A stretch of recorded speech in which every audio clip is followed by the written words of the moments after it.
welcome everyone. You guys are watching PMPL South Asia Championship 2023 and we are into the last day, day number 4. And my name is Shadow. I'm going to be your host and caster. Alongside me is going to be Fritz. Fritz, yesterday was completely about the Mongolian domination, but the Pakistani teams are finally stepping up. Do you think we are going to see a complete change in the overall standings today?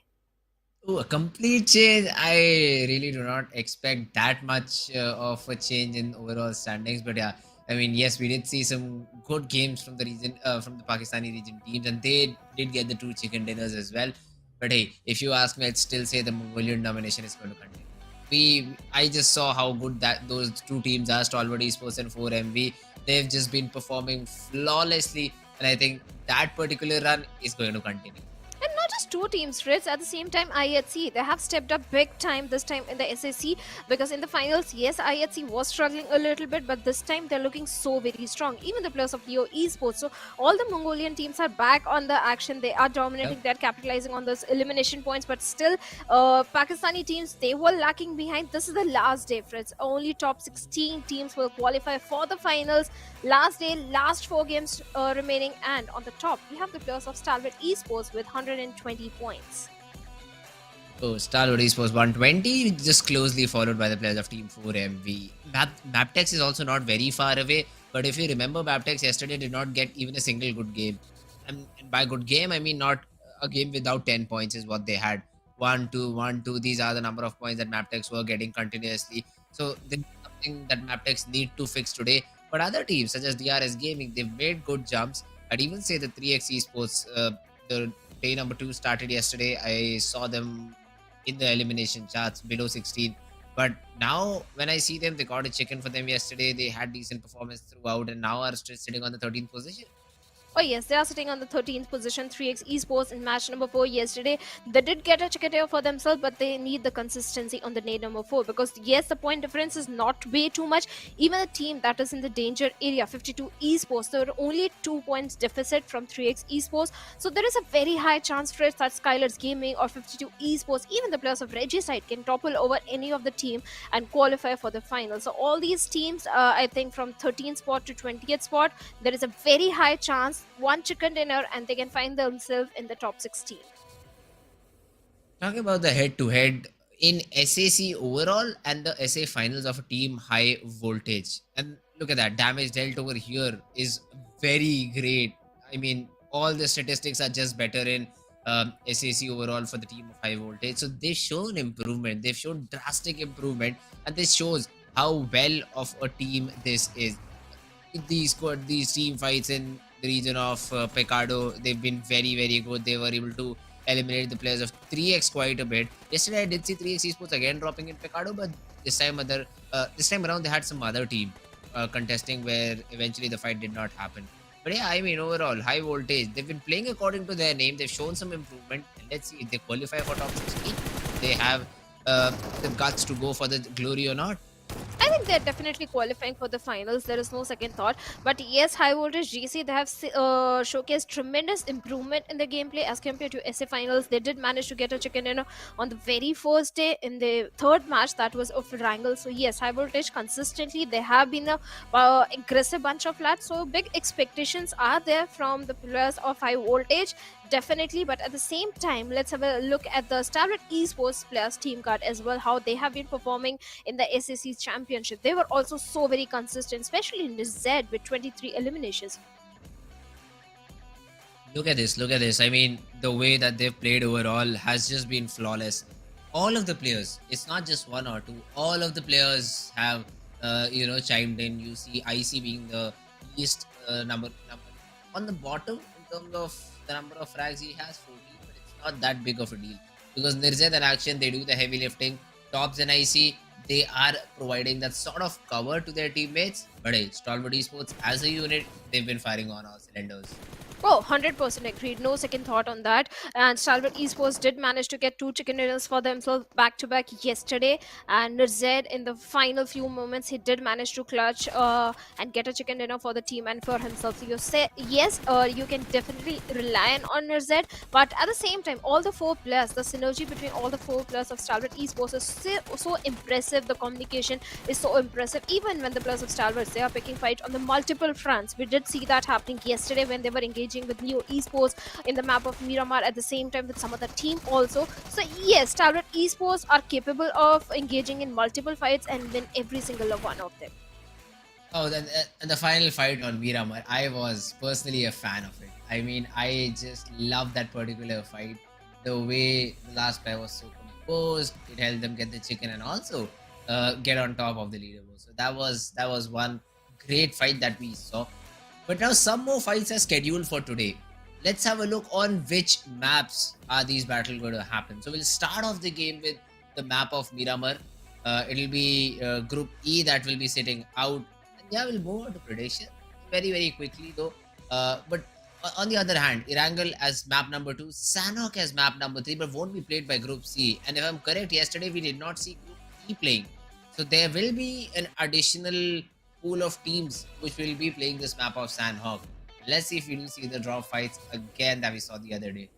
Well, there is a very high chance of those drop collisions happening, but they are not going to help either of the teams, especially the players of 3x Esports. After getting a chicken dinner, they should focus on the consistency rather than the rivalry. So yes, and at the same time, now it's time for the prediction, Freds. Which team you think is going Oof. to get the first chicken dinner today?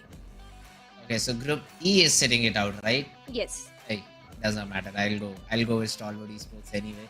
I think that they will have that upper hand in the overall battle. They're on top. They will try to just increase their lead as much as possible and try to get a WWCD here. So that's what I predict. I'd say Stalwart Esports. I really want that counter to go to 2. Stalwart was the one who was able to bring this counter to 1. I do hope they're the ones to keep. Well, you have been the lucky charm for the plus of Stalwart Esports. So, if you're going with Stalwarts, I'll also go with the Uh-huh. Mongolian team and I'll pick 4MV because 4MV they Okay. definitely want to dethrone the plus of Stalwarts on the overall standings because that is where they have always been trying to go for. So, maybe they'll start things on a very aggressive note. So, maybe 4MV they can get chicken dinner. Oh, and this will be a map of Miramar. And Yeah. when you talk about domination, I'd say the Pakistani region teams feel a little bit more comfortable on this map. Even yesterday, on the map of Miramar, we saw 4MV and Stalwart Esports. Both of these teams had good performances. Stalwart got a chicken map on the first map of Miramar. On the Yes. second map, 4MV were able to come second overall, and that was because of a third party. They lost a few players here and there, and then just one player was standing against the whole of Aegon XI8. So that was what happened yesterday in the second game of Miramar. So it is definitely a little bit, I'd say, Pakistani team dominant map. But now we at least now I can say we because both of us have chosen the Mongolian teams. So we do expect that one of these teams comes out on top. Even the players of MABETEX, Fritz, they can also fare off really well in the map of Miramar because MABETEX they tend to go towards the northern side. And yes, MABETEX on day number 1 and day number 2, they were sitting on the top in the overall standing. So maybe they also will try to go for that winner chicken dinner for themselves and climb up the ladder. At the same time, SKYLIGHTZ Gaming, well, they are in the danger area and they have every reason to go aggressive on the very last day because hey, it's a do or die situation for them right now. Do or die indeed. And let's see though how all of these teams are going to perform on this map of DMRs and snipers, as I love to say it, although we do not see any DMRs or snipers being used anymore. It is an old meta. You know what they say, old is gold. I hope for it to return back and then we might see some K98s and M24s being shot. But for now, what I see by my bare eyes, cannot see the mini map right now, but it is a central plane path. It is. I mean, it is again a very central plane path, starting from Cruz de Val, landing all the way to Landrilla. Most of these major cities will be covered because of the plane path. An interesting city that opens up though that we usually do not see is Campo Militar. So basically, all these northern cities, Campo Militar, Torre Ahumada, Cruz del Val itself, even La Cobriara is within dropping distance. So now I'd like to see the decision making from all of these teams. I already see the players of, I think, Team Tough who are moving towards Tierra Bronca and Campo Militar. Oh yes, I forgot MABETEX Esports. They are sitting out in this one. So TUF now they have Campo Militar up for the grabs, and they're definitely utilizing it. Definitely a very good drop location to have in the map of Miramar, because we have been witnessing too many either the eastern circles or the northern circles. So yes, from Campo Militar, from the shorelines, TUF can definitely showcase a very good rotation. At the same time, they might cross paths with the players of Agenix I8. Speaking of the other Pakistani team, Fritz Magnus. Yesterday, Magnus did showcase a very good performance. Yes, they didn't get the chicken dinner, but they came on the second spot, and Stalwarts, they got the chicken dinner for themselves. But Magnus Esports, well, they also showed some signs of redemption in the third last game. So maybe this can be a good game for them as well. But right now, we have a potential close fight that can happen between the players of Regicide and IHC and Ziol. Well, he's in a very tricky spot right now. He's falling. He's just running away, and that's a good decision because look at that. Alex and Godless are very far away, so there is basically no backup available. Because of which Reggie side would have had an upper hand if they went against Zol, but Zol playing it smart, he's falling back, so he's able to regroup with the team, or if necessary, if his team is able to get a knock onto Reggie side's player, then maybe pounce upon that knock and try to convert it into a final frag. Regicide, though, the problem with this approach, all sticking together, is that you won't be able to get decent loot. It's better to spread out and try to loot because that will help you cover a lot more buildings in a lot less time and you'll be able to have good loot for yourself. But ISC, they'll be pressured once again. This time around, I think Godless would be the person of interest right now for the players of Regicide. They're very quickly moving in forward and they're not stopping. I mean, I think they know that Godless is in this position. Godless has a barrel. He's trying to take some shots, takes down Avenger, and even Vaz is dropped down to very little HP. Alex has to be the person who bails his teammate out, but Godless looks like he's stuck. Instantly falls back, changes the compound, and Regicide. Even if they get knocked out, this is the power that they have in numbers, in strength. The revival will come back, and IHC will have to face against Team Regicide again. Well, Alex's position was so very pivotal in this particular fight. The moment the players of Regicide were rushing towards Godless, Alex was placed perfectly to take down one player from the side of Regicide. At the same time, yes, I do agree, Fritz, that IHC is a very strong team in terms of the firepower which they bring in. At the same time, Regicide, they came on the second spot in the PMPL Pakistan region with the highest number of finishes. So yes, Regicide is also a very capable team. Right now, the revival has already been made, and Godless is still in a very tricky spot. But look at the flank that has been created from the side of Demo. If any player of Reggie's side expose himself or show a little bit of the glimpse to Demo, he will be quick to retaliate with those mini tap shots, and exactly that is happening. And Demo takes down Avenger over there. Reggie's side have no idea that how far the players of IHC are spread out, and Goddess is one lucky lad being provided the necessary cover fire from all his teammates. Alex also goes in and takes Vaz over there. Two players down. This is the moment when the players of IHC can rush directly towards the players of Reggie's side. They are so Ziol. vulnerable, and Roshan also goes down. Only Noki is remaining in a 1v4 situation for Noki. I don't know if he can clutch it out. Avenge is also there, and he has been able to take down Joel in the process. Great shots from him. And Naki, as you said, he is the person who will try to, turn tides around here. He jumps down. Avenger gets another knock onto Demo. He confirms the frag onto Joel. Alex is all alone. Suddenly, IHC, who had that upper hand in the fight, now looks like that they are on the verge of elimination. Because now it's a 1v2.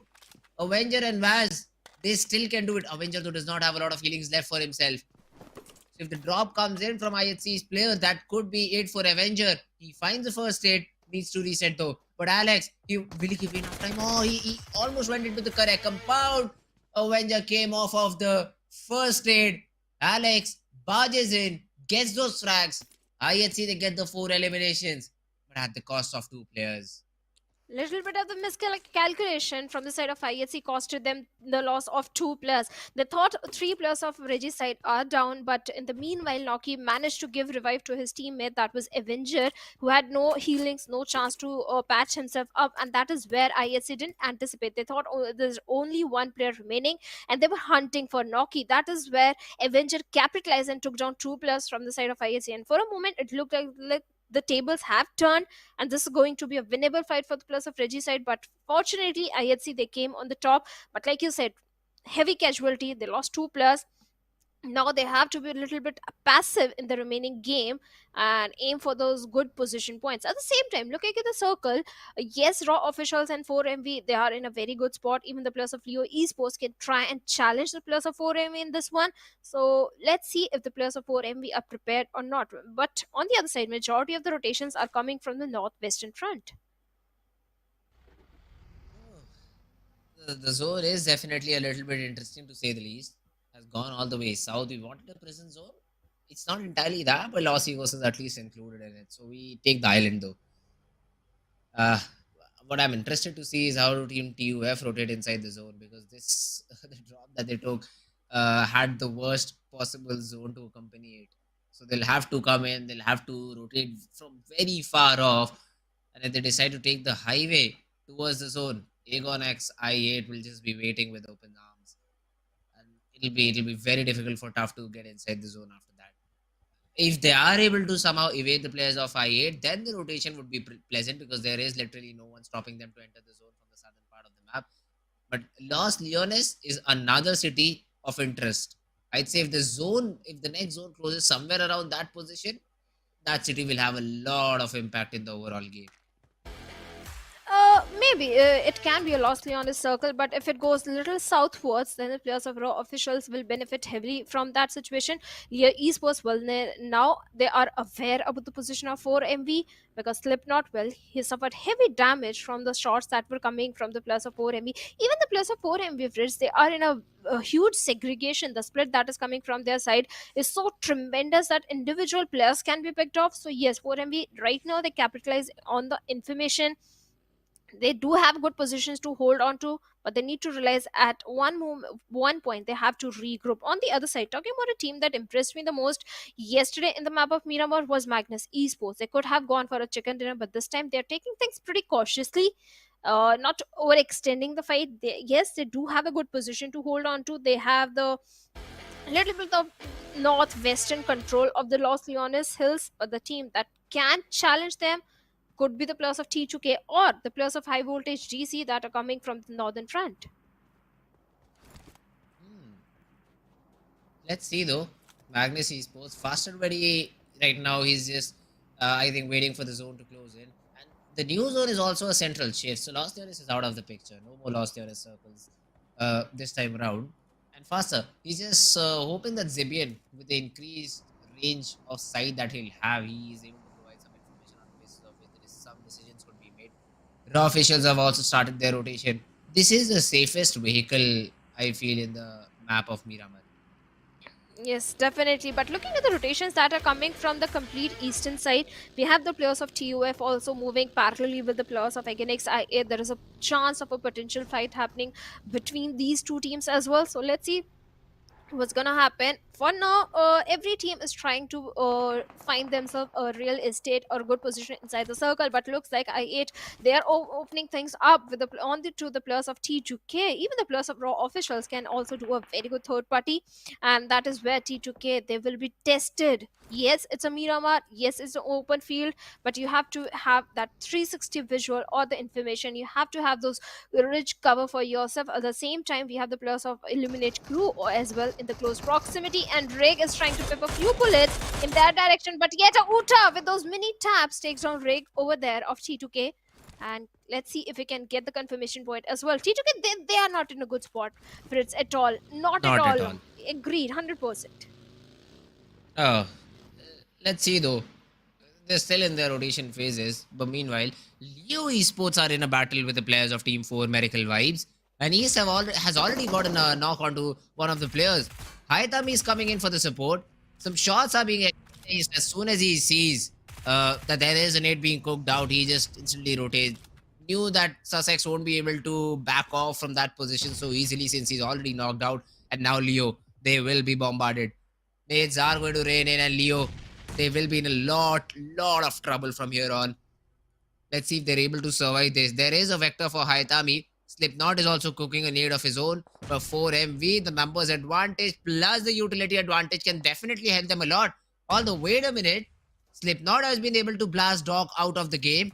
Refuse might just be next. The nade is good, but Liquid, first of all, confirms that frag. No more revivals for you. And Leo, they convert this into a 3v3.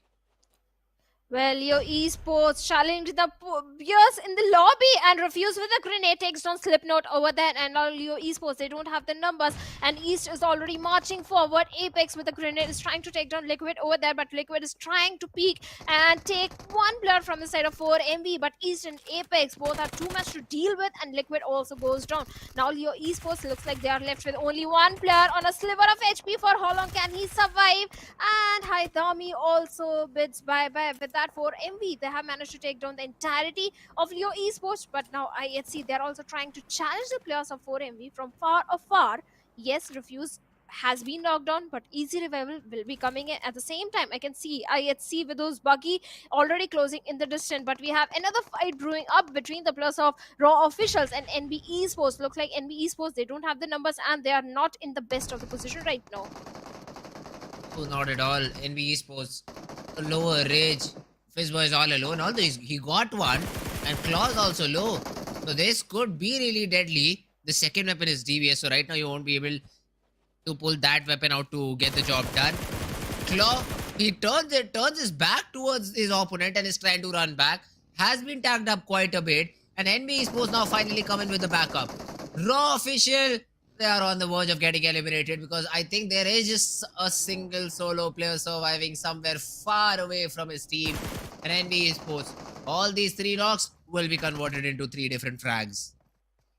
Yes, definitely. NB Esports, they have managed to eliminate the players of Raw officials and have got 3 defeat points. But at the same time, they lost one of the very strong player from the side, that is Mondo. On the other side of the map, we have Agonix I8 also longing horns with one of the team, I believe, is going to be Illuminate Crew. But IHC right on the doorsteps of 4MV. Other players of 4MV prepared. Yes, the grenades are being flung over, but no connection whatsoever. IHC demo along with LX trying to challenge the players of 4MV. It's not going to be an easy fight as IHC, they are outnumbered. But if they manage to eliminate the players of 4MV, they can have the entire Western control for themselves. Demo with a grenade. Let's see if we can bring any sort of connection. At the same time, SKYLIGHTZ Gaming, they're also in the close proximity, Frizz. So there is a chance of a third party happening. At the same time, Apex position is so very crucial right now. Oh, definitely. I mean, Apex can have that third angle onto the players of Team IHC, but it shouldn't be a difficult fight for Team 4MV to win because it's just Demo and Alex. IHC already lost 2 players early on against the fight with Reggie side, I believe. So that was not a great fight on their part. And just 2 players surviving, Alex and Demo, did not exactly agree with the decision they made of pushing on the players of Team 4MV. But hey, now you're already here. You need to find something or the other which helps you to win this particular battle. Demo already has sort of a different angle onto Apex and is able to take one. Oh no, it's Apex who flicked above. He is the one who gets that knock. Alex gets the jump onto one of the players of 4MV. Refuse. But then the trade is there. 4MV, they finally come in, get all their players back up in action, obviously except for Doc, who was already knocked and finished out, and will play with the remaining 3 players standing. Oh yes, 4MV, they definitely have the Western control for themselves. At the same time, I like what the players of Stalwart Esports are doing. The segregation, yes, it's huge from all the 4 players. At the same time, they have a lot of information, but NBA's Fist Boy takes on Nima over there from SKYLIGHTZ Gaming. There is no chance that Nima can be revived in this situation, and this grenade can be so very deadly. Nima crawls his way towards AJ and looks like the rescue mission could have been made, but Stalwart Esports, they join the fray and get the confirmation point onto Nima. So there is a third party happening. At the same time, Stalwart Esports, they are trying to move inside the circle from the northern front. Even the players of Magnus can also be that ugly thorn for Stalwart Esports. So Stalwarts, they have to regroup. Yes, the third party won't benefit them heavily. At the same time, Sek, he has to regroup with Fistboy. At the same time, I8 Illuminate Crew, they are locking horns with the players of Agonix I8, and Agonix I8, they have been eliminated. Only one of the players was surviving Agonix IA. They dropped in Impala, and I think after that they were trying to rotate it. Their players were taken down one by one. When the fight settled, when the dust settled, both of the players got. The last player also just gets eliminated and they got excited out of the game. SKYLIGHTZ, though, the problem they have right now is the players of Team NB Esports. Even if they try to rotate off of here, NB will still have that information. They will try to pressure the players of team, I'd say remaining players of team SKYLIGHTZ Gaming. But okay, wait a minute. AJ and No Fear literally have no fear. They just push into the compound that NB Esports is controlling right now. No Fear wants to take that battle with the Kaze boy. And the TPP angle is just there. No Fear is able to land the headshot. A Kaz boy goes down. Fist boy on the other hand is able to take care of AJ. So the casualties are happening on both fronts. And now it's a 2v2 situation for both of them. Definitely a 2v2 situation. Fistboy with a grenade looking for a knock onto No Fear, but he has no idea exactly where the player is.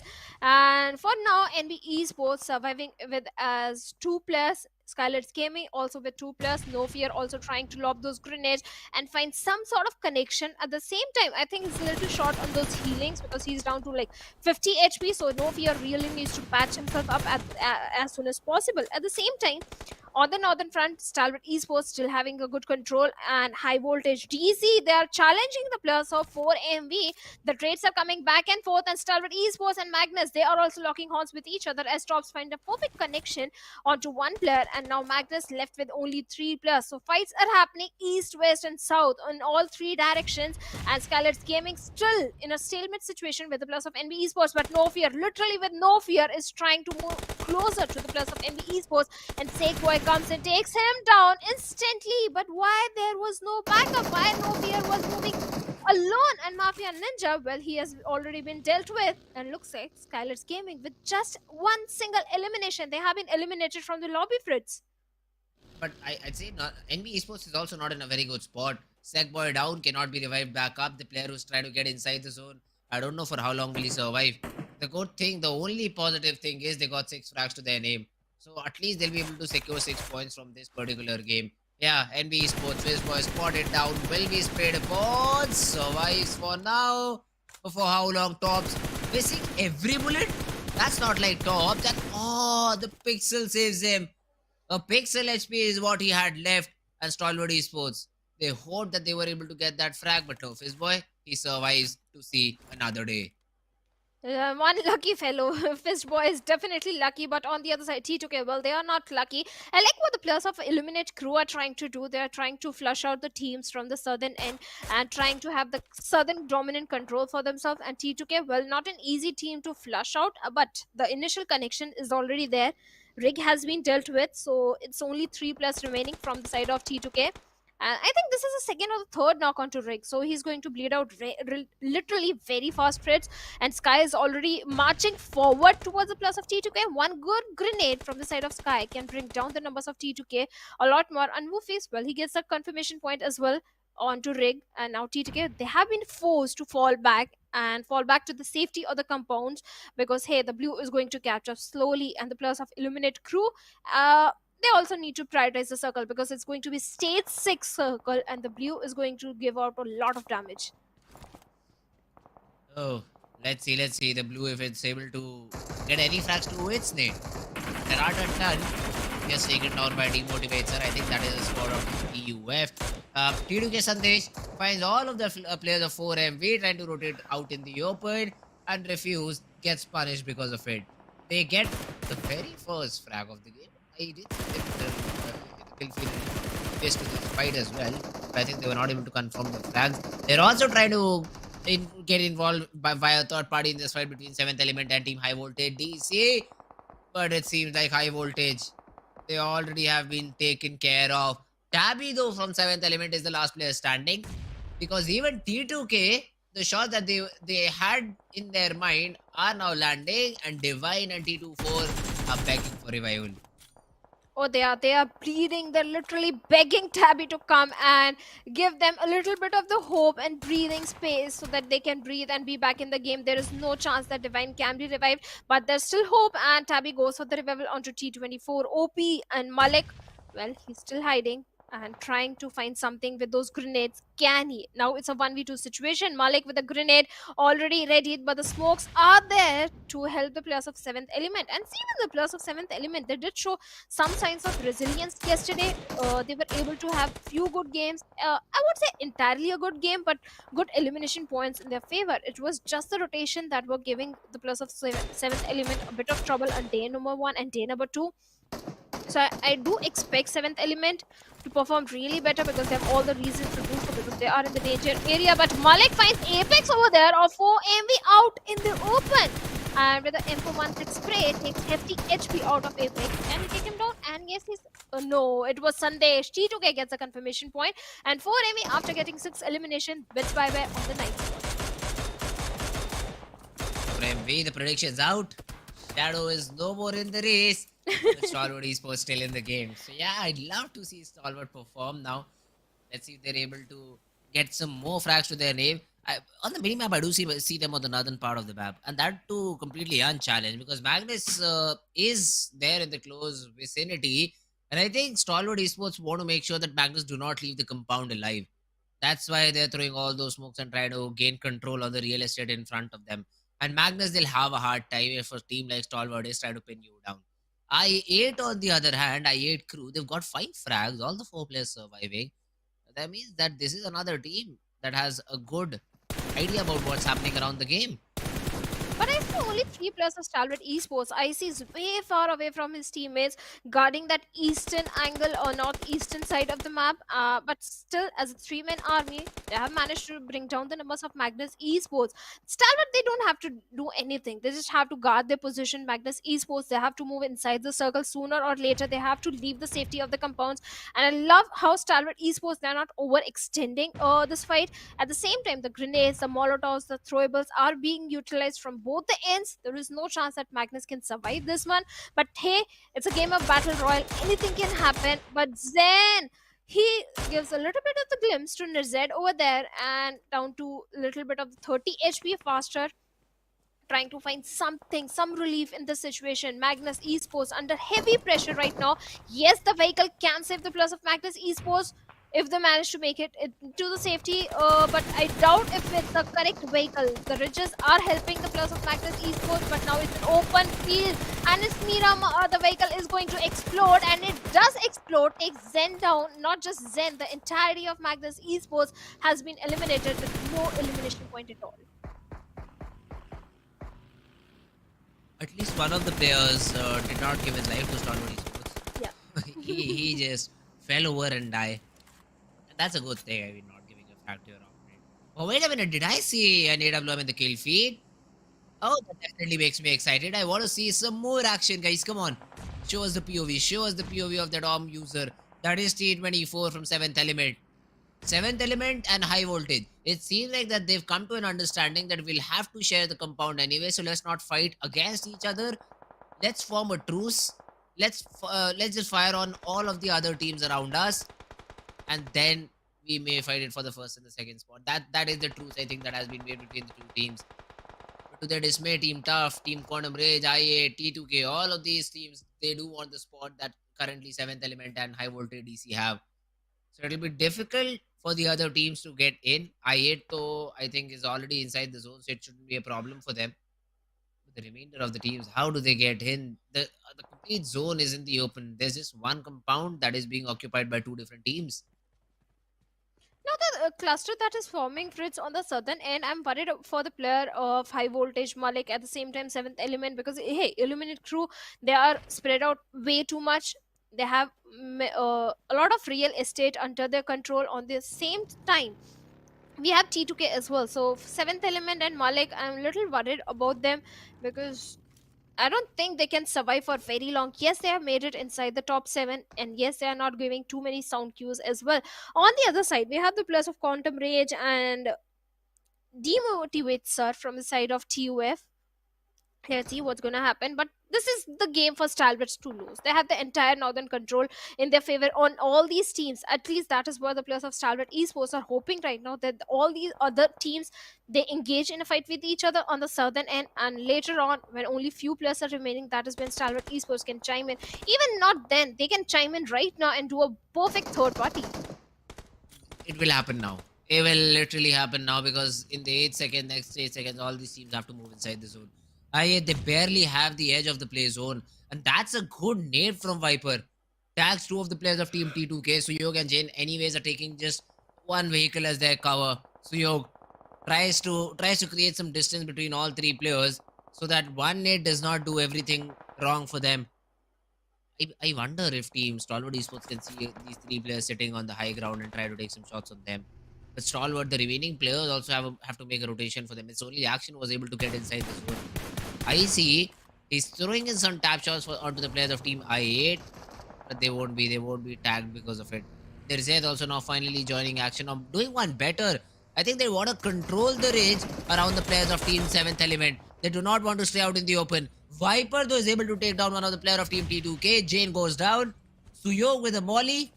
Won't be able to flush out anyone for now. Here comes the utility exchange. Sandesh tagged very low. Action is able to get a knock. Tops gets a knock onto the player of I8. Viper down on the ground. But Stalwart, do they realize that there are three different teams in the compound that they're trying to raid? I see. Good nade from him. Tops gets that confirmation onto Jane. Sandesh is already down. The frag will be stolen by the player of Highvoltage. That is going to be Malik. But Nirzed's nade takes care of Tabby. It's all down to T24 for the players of 7th Element. They are just racking up frags over here. T24 will go in for the revival. He does not care. It does not matter because IC's nade will take them both out.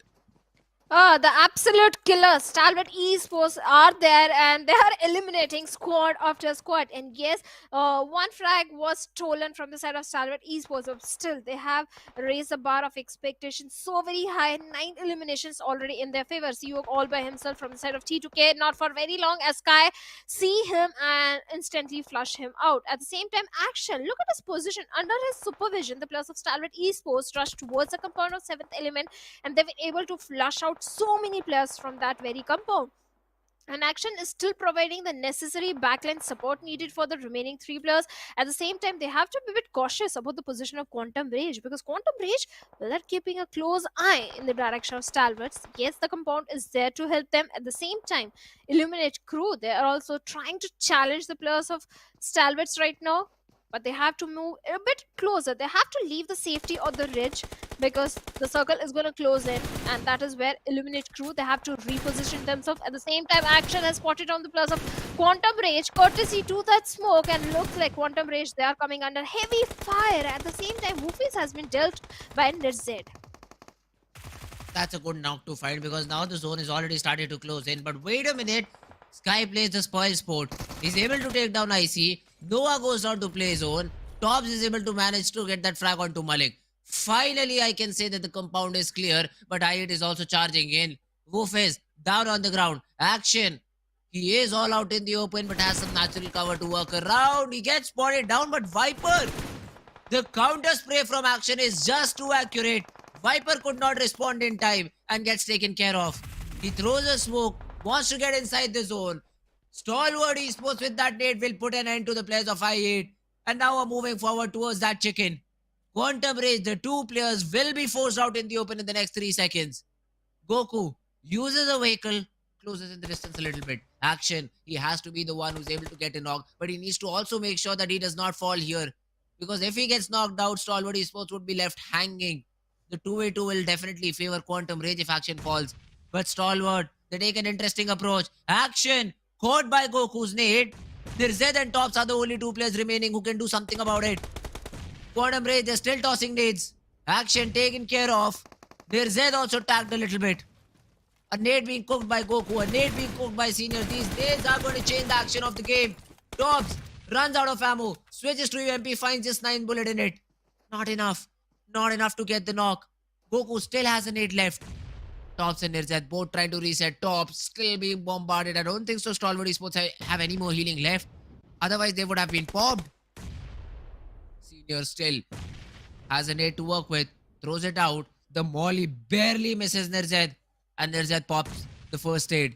Tops also trying to reset. The nades just do not finish. The nades just do not get over with. And Goku's molly will catch Nirzed.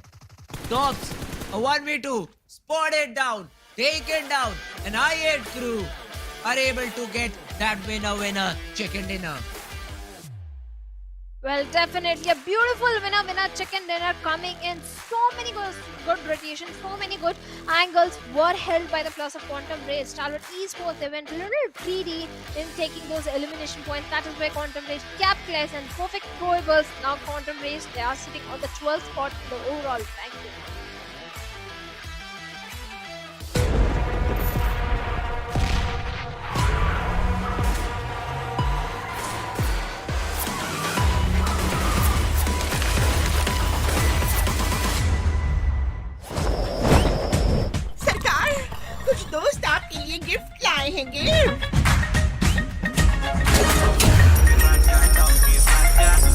अरे वाह!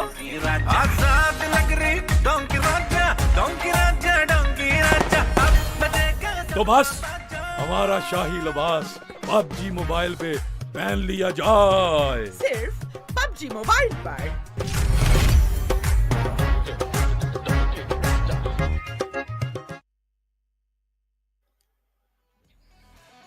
Well, that was a very close end fight between the players of Quantum Rage and Stalwart Esports, lobbing those throwables and the grenades and the molotovs. So many utilities were invested in that 2v2 fight, and Quantum Rage, well, they're in supreme, Fritz. What do you have to say?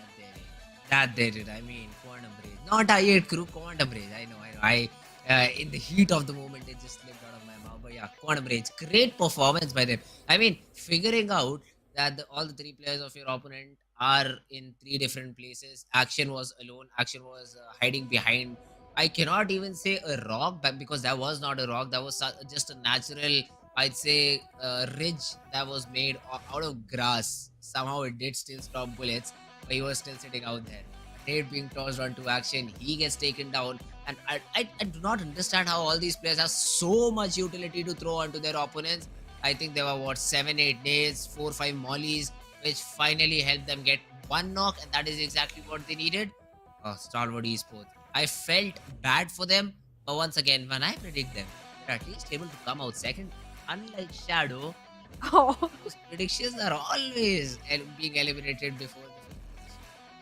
I know, I'm cursing a lot of teams. So today I'm not going to pick any team for whom the game is so very important. I'm going to pick the middle tier teams. So yeah, I'm not jinxing any game. But right now the tops of Stalwart Esports with 6 elimination and very high damage number. He's definitely a player to be focused on from the side of Stalwart Esports. And Stalwart, yes, they were engaging in too many fights and Action's position was so very critical.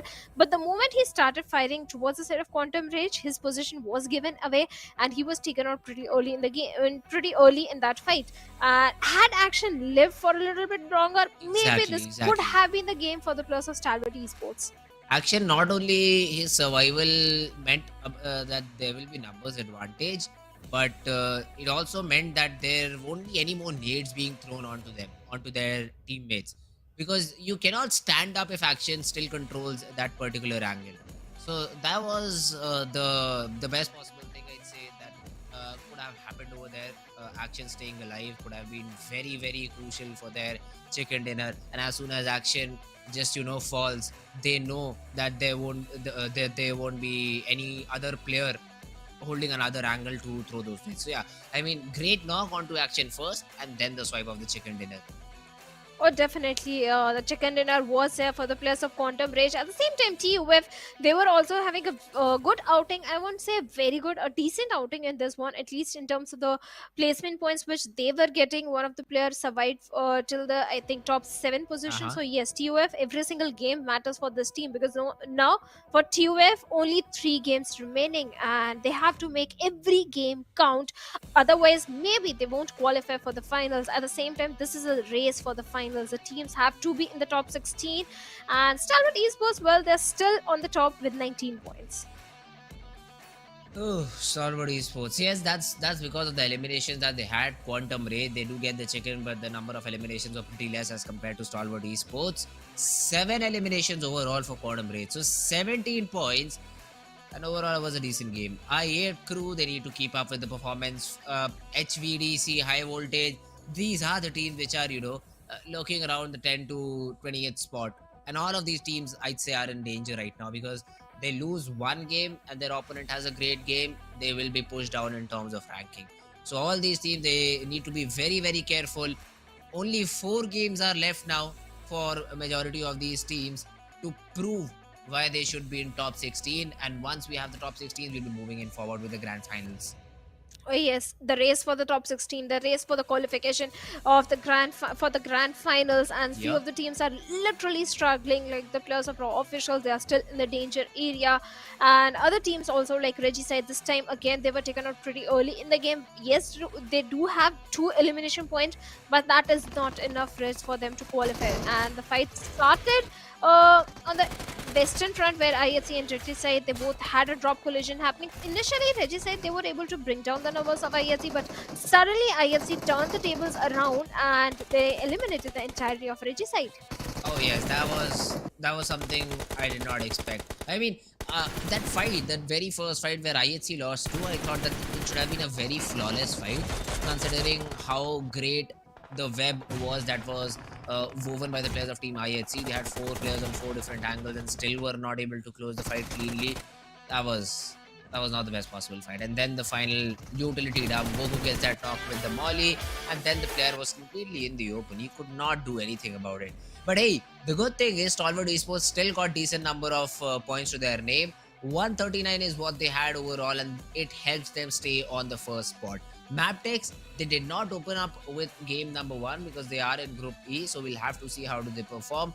But there are teams with decent jump. Quantum Rage also coming up out on top. 7th Element also had a better performance than what they did previously. So all these teams, they are climbing up ranks slowly and steadily. But I say unless we see the players of 52 Esports and 3x Esports perform a little bit more, we cannot clearly say which of these teams is going to qualify for the top 16 positions. Well, SKYLIGHTZ Gaming, they did manage to take a jump of 1 position, but still they are in the danger area. They're sitting on the 17th spot. Only 3 games remaining for the plus of SKYLIGHTZ Gaming, so they need that chicken dinner. If not chicken dinner, at least a consistency. And this time, they were taken out pretty early in the game. Not too many points in their favor, but still, it's a step in the right direction. At least some progress is there. On the other side, 7th Element and Quantum Rage. Quantum Rage, they needed the chicken dinner. Now they are sitting on the 12th spot. They have taken a jump of 2 position points, so it's not going to be easy to throw Quantum Rage in the danger area and topple them over. So yeah, I think Quantum Rage pretty much they are qualifying for the finals. But 7th Element, 3x Esports, Raw Officials, SKYLIGHTZ Gaming still in a very dangerous spot. I'd still say that Quantum Rage need 1 more game where they're able to get 10 points, and after that it will be ensure that they are moving for the grand finals, because 60 I'd still say Shadow that 43, 41, all these teams, if they're able to get even 1 chicken, it will be equal to what they currently have. So that is something I'd say needs to be kept in mind. Quantum Rage need 1 more such game to help them qualify. But yes, now talking about the other maps, the map of Erangel, the map which I personally love. It's so green, it has all the terrains needed. Unlike Miramar, I do not like how Miramar is built. So many big houses, so many big compounds to work around. All these 4v4, even 2v4 fights do not go as planned. But now finally, back to basic, back to default, the map of Erangel, and here we go. First of all, I'd ask you, Shadow, which team do you predict? Or will you leave it to our lovely producer, Echo Boy, to fill in with the correct prediction? I think I'll pick this time, and next time I'll ask Echo if I jinx a team again, then I'll stop predicting entirely. Okay. I'll go with Leo Esports this time. Oh, interesting choice over here. Actually, Leo I'll change. Esports. Sorry to cut you off, not Leo Esports. I'll go with T2K this time. Hey, whatever team makes you the most comfortable, at least you need to get this correct prediction counter up to 2. Because last time, guys, let me remind you, Shadow had 7 correct predictions. Somehow, I don't know how, but she had 7 correct predictions when I was there with her on PMPL SA, and now she just has 1. So this is a huge, I'd say, downgrade in terms of correct predictions, Shadow. But if you ask me, this time I'm feeling that MABETEX will come out with a bang. MABETEX might just have this game in their back pocket. They already, I think, showed great performance on day number 1. And Erangel was one of their games. I have to recall, I still cannot correctly remember, but I think they were able to get that chicken out of the map of Erangel. So MABETEX is the team I'll go up with. 4MB Stalwart, they'll perform good too, but hopefully they'll fall to MABETEX Esports in the process.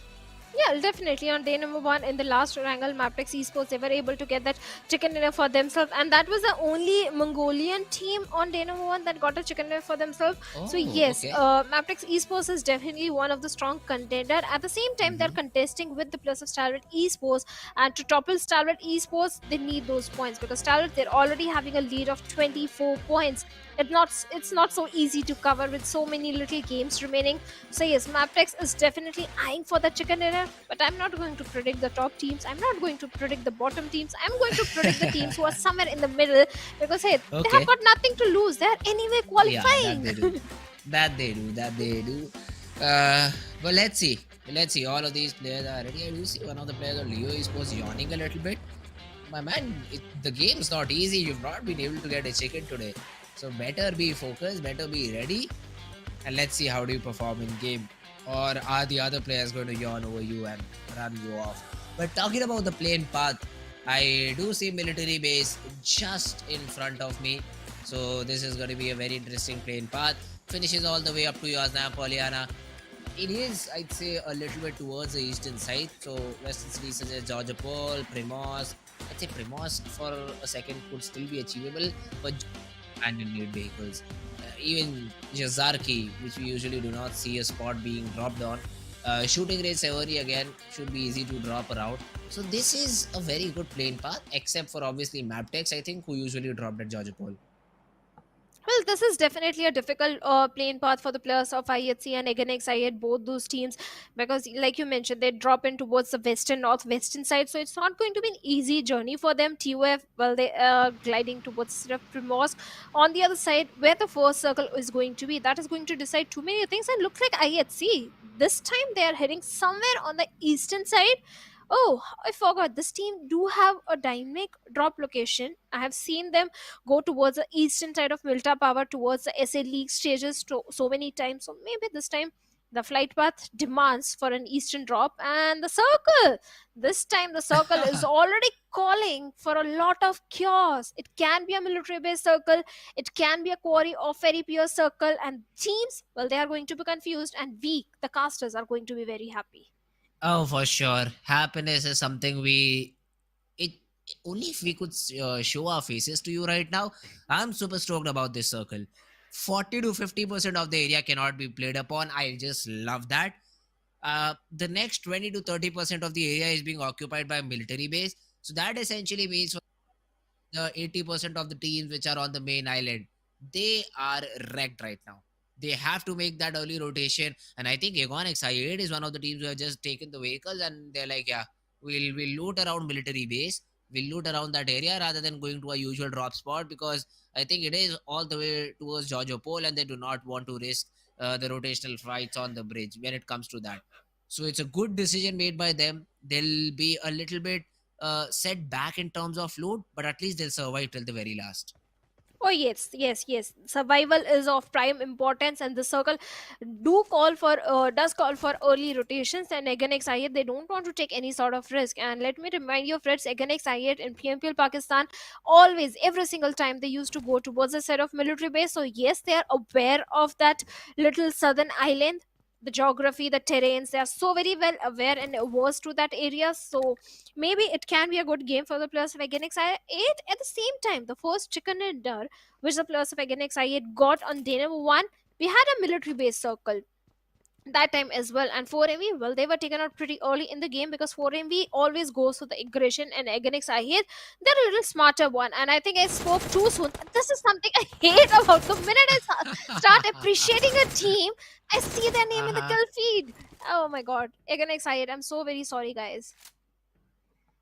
It's okay. They won't beat you up, I'm sure about that. They know that it is their mistake to try to. They thought that this place will be completely empty, but 4MB were like, yeah, man, we know this is a possibility for teams to rotate early on, and let's try to exploit that. But I'm surprised how good of a load 4MB already has. A DP28, yes, the ammo that they have will be a little bit of a concern, but the secondary weapon has Thompson, level 3 helmet, level 3 backpack. That was some great loot, if you ask me, in the first 2 to 3 minutes of the game. So this is why I think all these love military base for. They know 4MV, they specifically know it has some good loot, and zones like these just put the cherry on top. This is where the homework is being tested of the teams. Against IA, they should have known that every time when it is a military based circle, 4MB always goes for the bridge block.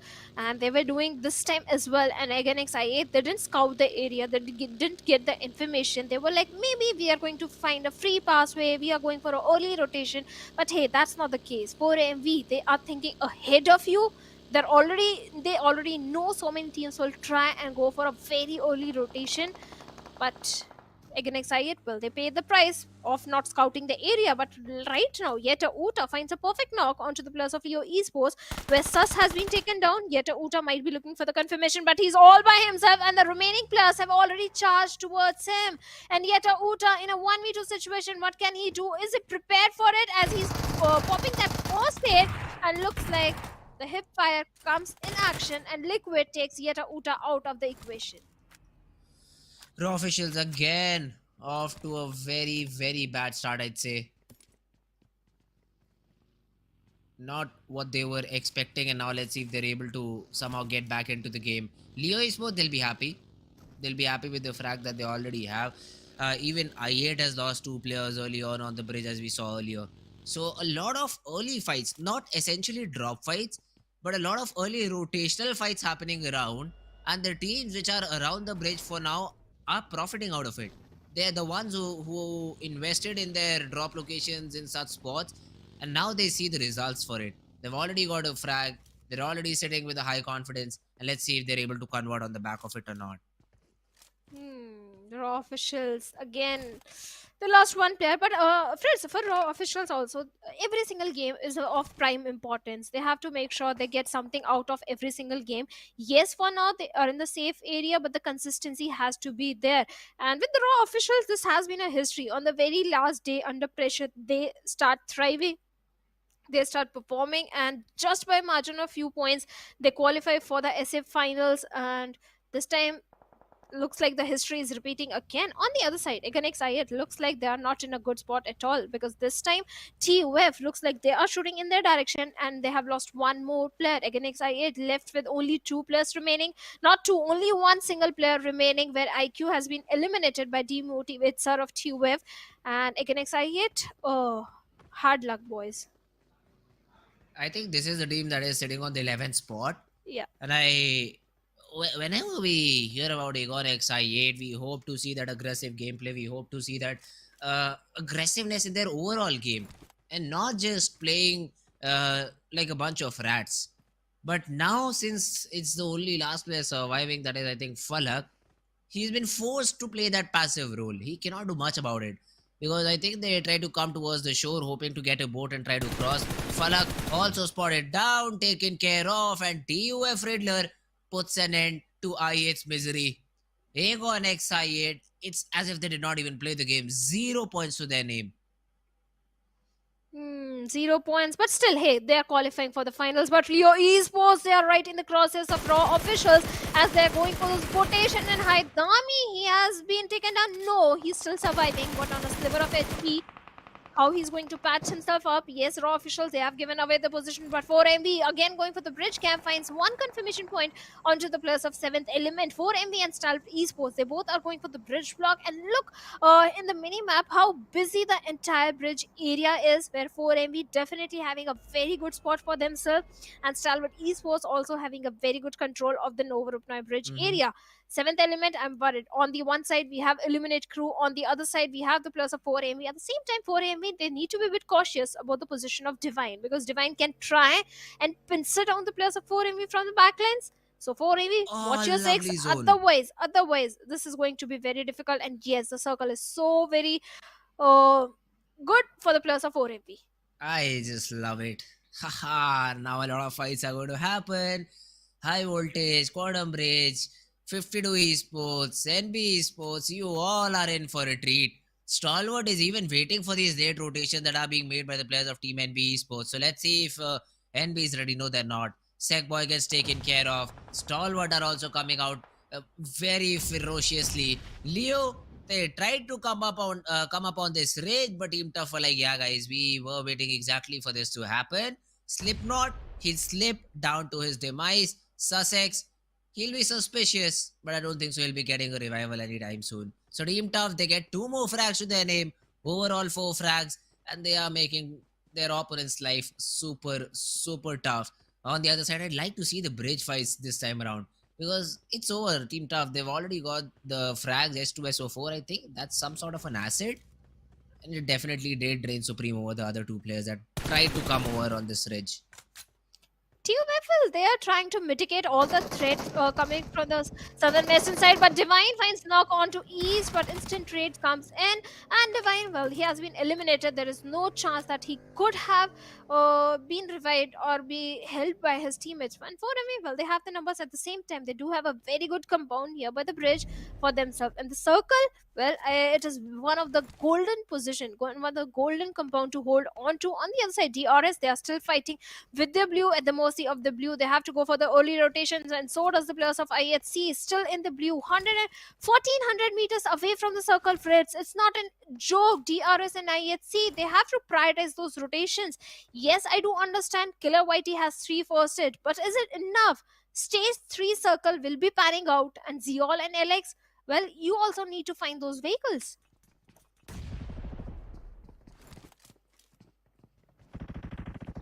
And with the presence of NB Esports on the bridge, the journey inside the circle is not going to be so easy. Even for the players of NB Esports, we have Stalwart waiting for them on the other end of the bridge. So it's going to be a pretty interesting fight. Stalwarts, they're all already opening things against the players of NB Esports, where 2 players have been taken down. At the same time, 52 locking horns with Quantum Rage, where Tanatan comes in and takes down Poison. Even the numbers of NB Esports are dwindling down, and looks like NB Esports, they're left with very few players, or maybe they have been eliminated, not eliminated, but left with only few players. Highvoltage DC Jiggle also goes down. 52 Esports, they are also in a lot of parallel right now. Compton Rage with those smokes, trying to go for those resources, trying to go for those vehicles, and maybe try and transition themselves inside the circle, because its journey is not going to be an easy one.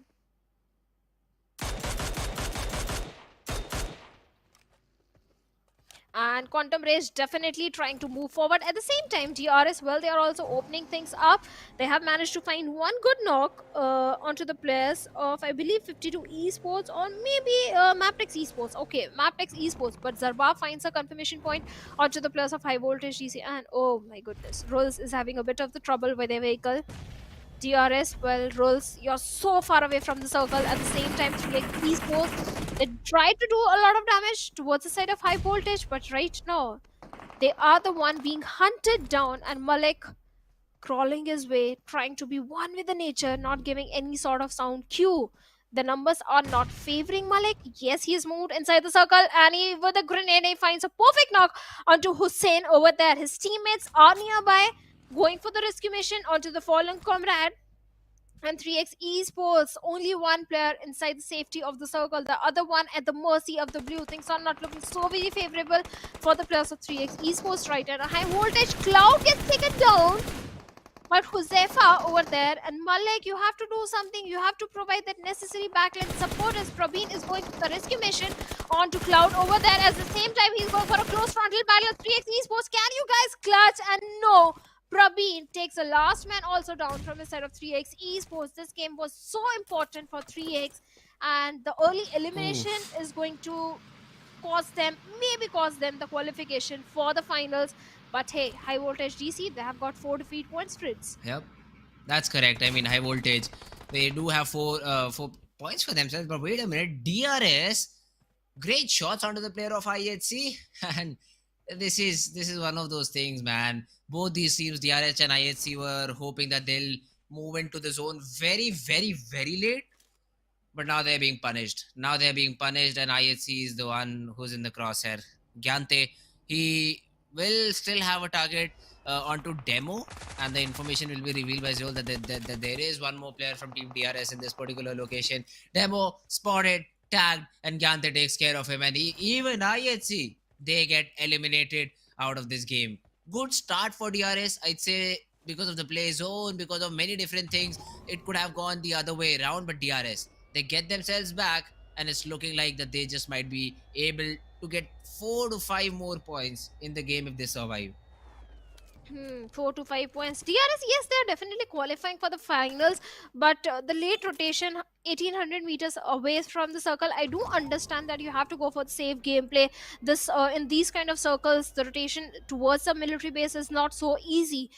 Too many teams opt for late rotation, but this time DRS, they're way too late. And Raw officials and Leo, well, a fish in a barrel situation for both these teams. They're pretty much handicapped, especially the players of Leo Esports, because Raw, well, they will make it towards the shoreline, faster than the players of Leo Esports, and Zordi has already made it. Kancha is also not far behind.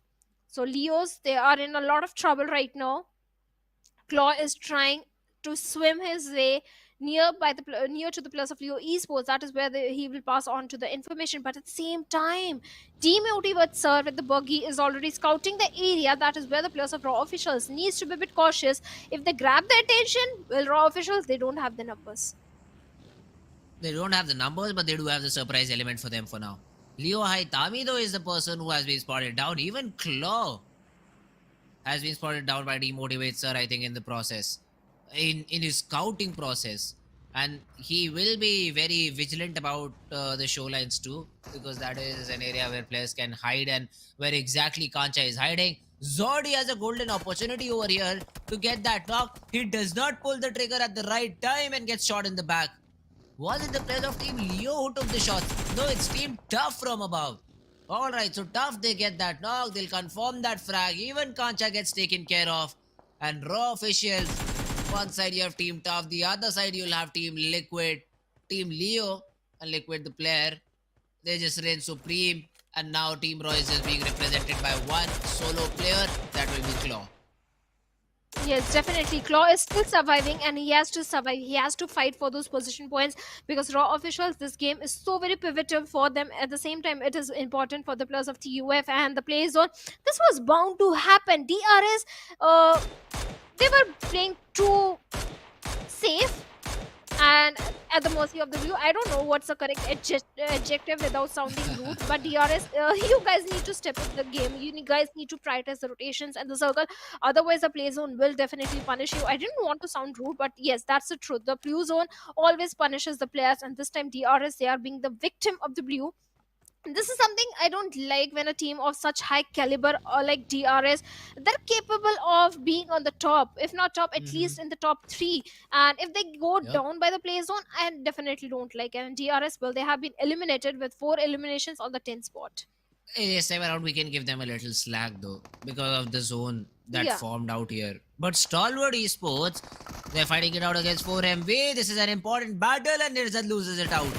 East is able to pull off a 1v2 over here. He might not be able to get refused back into the circle, but at least he's done his job. Or can he carry him to the circle is my question. No, he does not have enough HP. And even 52 Esports had their eye on this fight. East might himself not make it inside the zone because of the position that they are in. Dog gets taken care of by Choto. And the teams which dropped on the southern island have been reduced to one. One of it is completely eliminated and Tops gets third party from 52 Esports. So both Stalwart and 4MV, the teams we were looking for because of the play zone that had been made in such a way, have just been eliminated and they've bitten into the dust. Oh yes, they are definitely 6 feet under, and Highvoltage DC still on the bridge area having 4 defeat points. Yes, they did lost on to Jiggle at the very early stage of the game. Right now, the team that is looking in a good position are the players of Illuminate Crew. They have the complete southern control. Illuminate Crew usually likes playing from the south direction. They always go for the south rotations, be it the map of Miramar or Erangel this time also. Again, but AKM and 6M Scope, well, he was being a little too optimistic, and that's why Viper has been dealt with. Now, Illuminate Crew, they have to go for the crucial revival. At the same time, TUF, well, they are keeping a close eye onto all the players of Illuminate Crew. TUF, they do have a good compound to their name. On the other end, 4MV Stalwarts, they both have been eliminated from the lobby. That is going to open things up for so many other teams who are trying to propel themselves a bit higher in the overall standings, like the players of Illuminate Crew. If they get a chicken dinner, they can definitely find themselves maybe in the top 5. True, they've already shown us some good games. Even in the previous map of Miramar, they were in top 5 at least, with good number of frags. So they definitely have shown us that they can be a team who poses a threat to the other ones too. Let's see their consistency here this time around. In top 7, they are yet to get any frag, so that is something that concerns me a little bit. At least get 1 frag to your name, guys. Because if you get eliminated, that'll be a very humiliating elimination. No frags, just on the basis of the spot you have, you're trying to win the game. 7th element is in their crosshairs as of now. The seventh element, they really need to move just very little, I'd say, or most of the players, the two of the players are inside the zone. We'll have to check and see. But I think they're already inside, so they really do not need to leave their compound. So I8 won't be finding any frag onto the players of Team 7th Element. So they need to divert their attention to a different part of the map. On the other hand, Team ToughX have been showing a very good performance. 6 frags to their name. All of their players still surviving. And let's see how do they want to take the game forward. Look at Claw. He's just hiding. He's just hiding. Even Haidami. Both the players. I feel for them. Leo Esports, yes, they're in the safe spot, but Raw officials. Difficult situations calls for desperate measure. I'll say this again because Raw officials, yes, they're in a difficult situation. They have to go for the placement points, the elimination points, and with only one player remaining, well, looks like he has found the perfect spot. But Haitami, he has spotted on the players of PUF, and then with that Scarlet spray, he takes on one player, Great control. S2S04. Exactly, precise spray coming, and he was proning. That's where the recoil control was there. At the same time, the confirmation has been made. Now, TUF, well, they remain with only 3 players. I mean, just because of it, my dear Claw got eliminated. Because he took some shots, high voltage cloud just stopped there. He was like, someone's spraying from there? Oh, there's a player in water. He did not expect Haitami in that position, but he still gets a frag. And for sure, Raw official would be like, this guy will beat them in the next game. We'll beat this guy in the next game. He spoiled this game. It could have been so better than what it did right now. So yeah, I mean, now even Haidami needs to get inside the zone. Shore is his only option. 7th element, they'll have to move. I8, they'll have to move. Although the good thing for I8 is Wofis is already inside the zone. So he has the area scouted out completely. Plus the zone's all out in the open.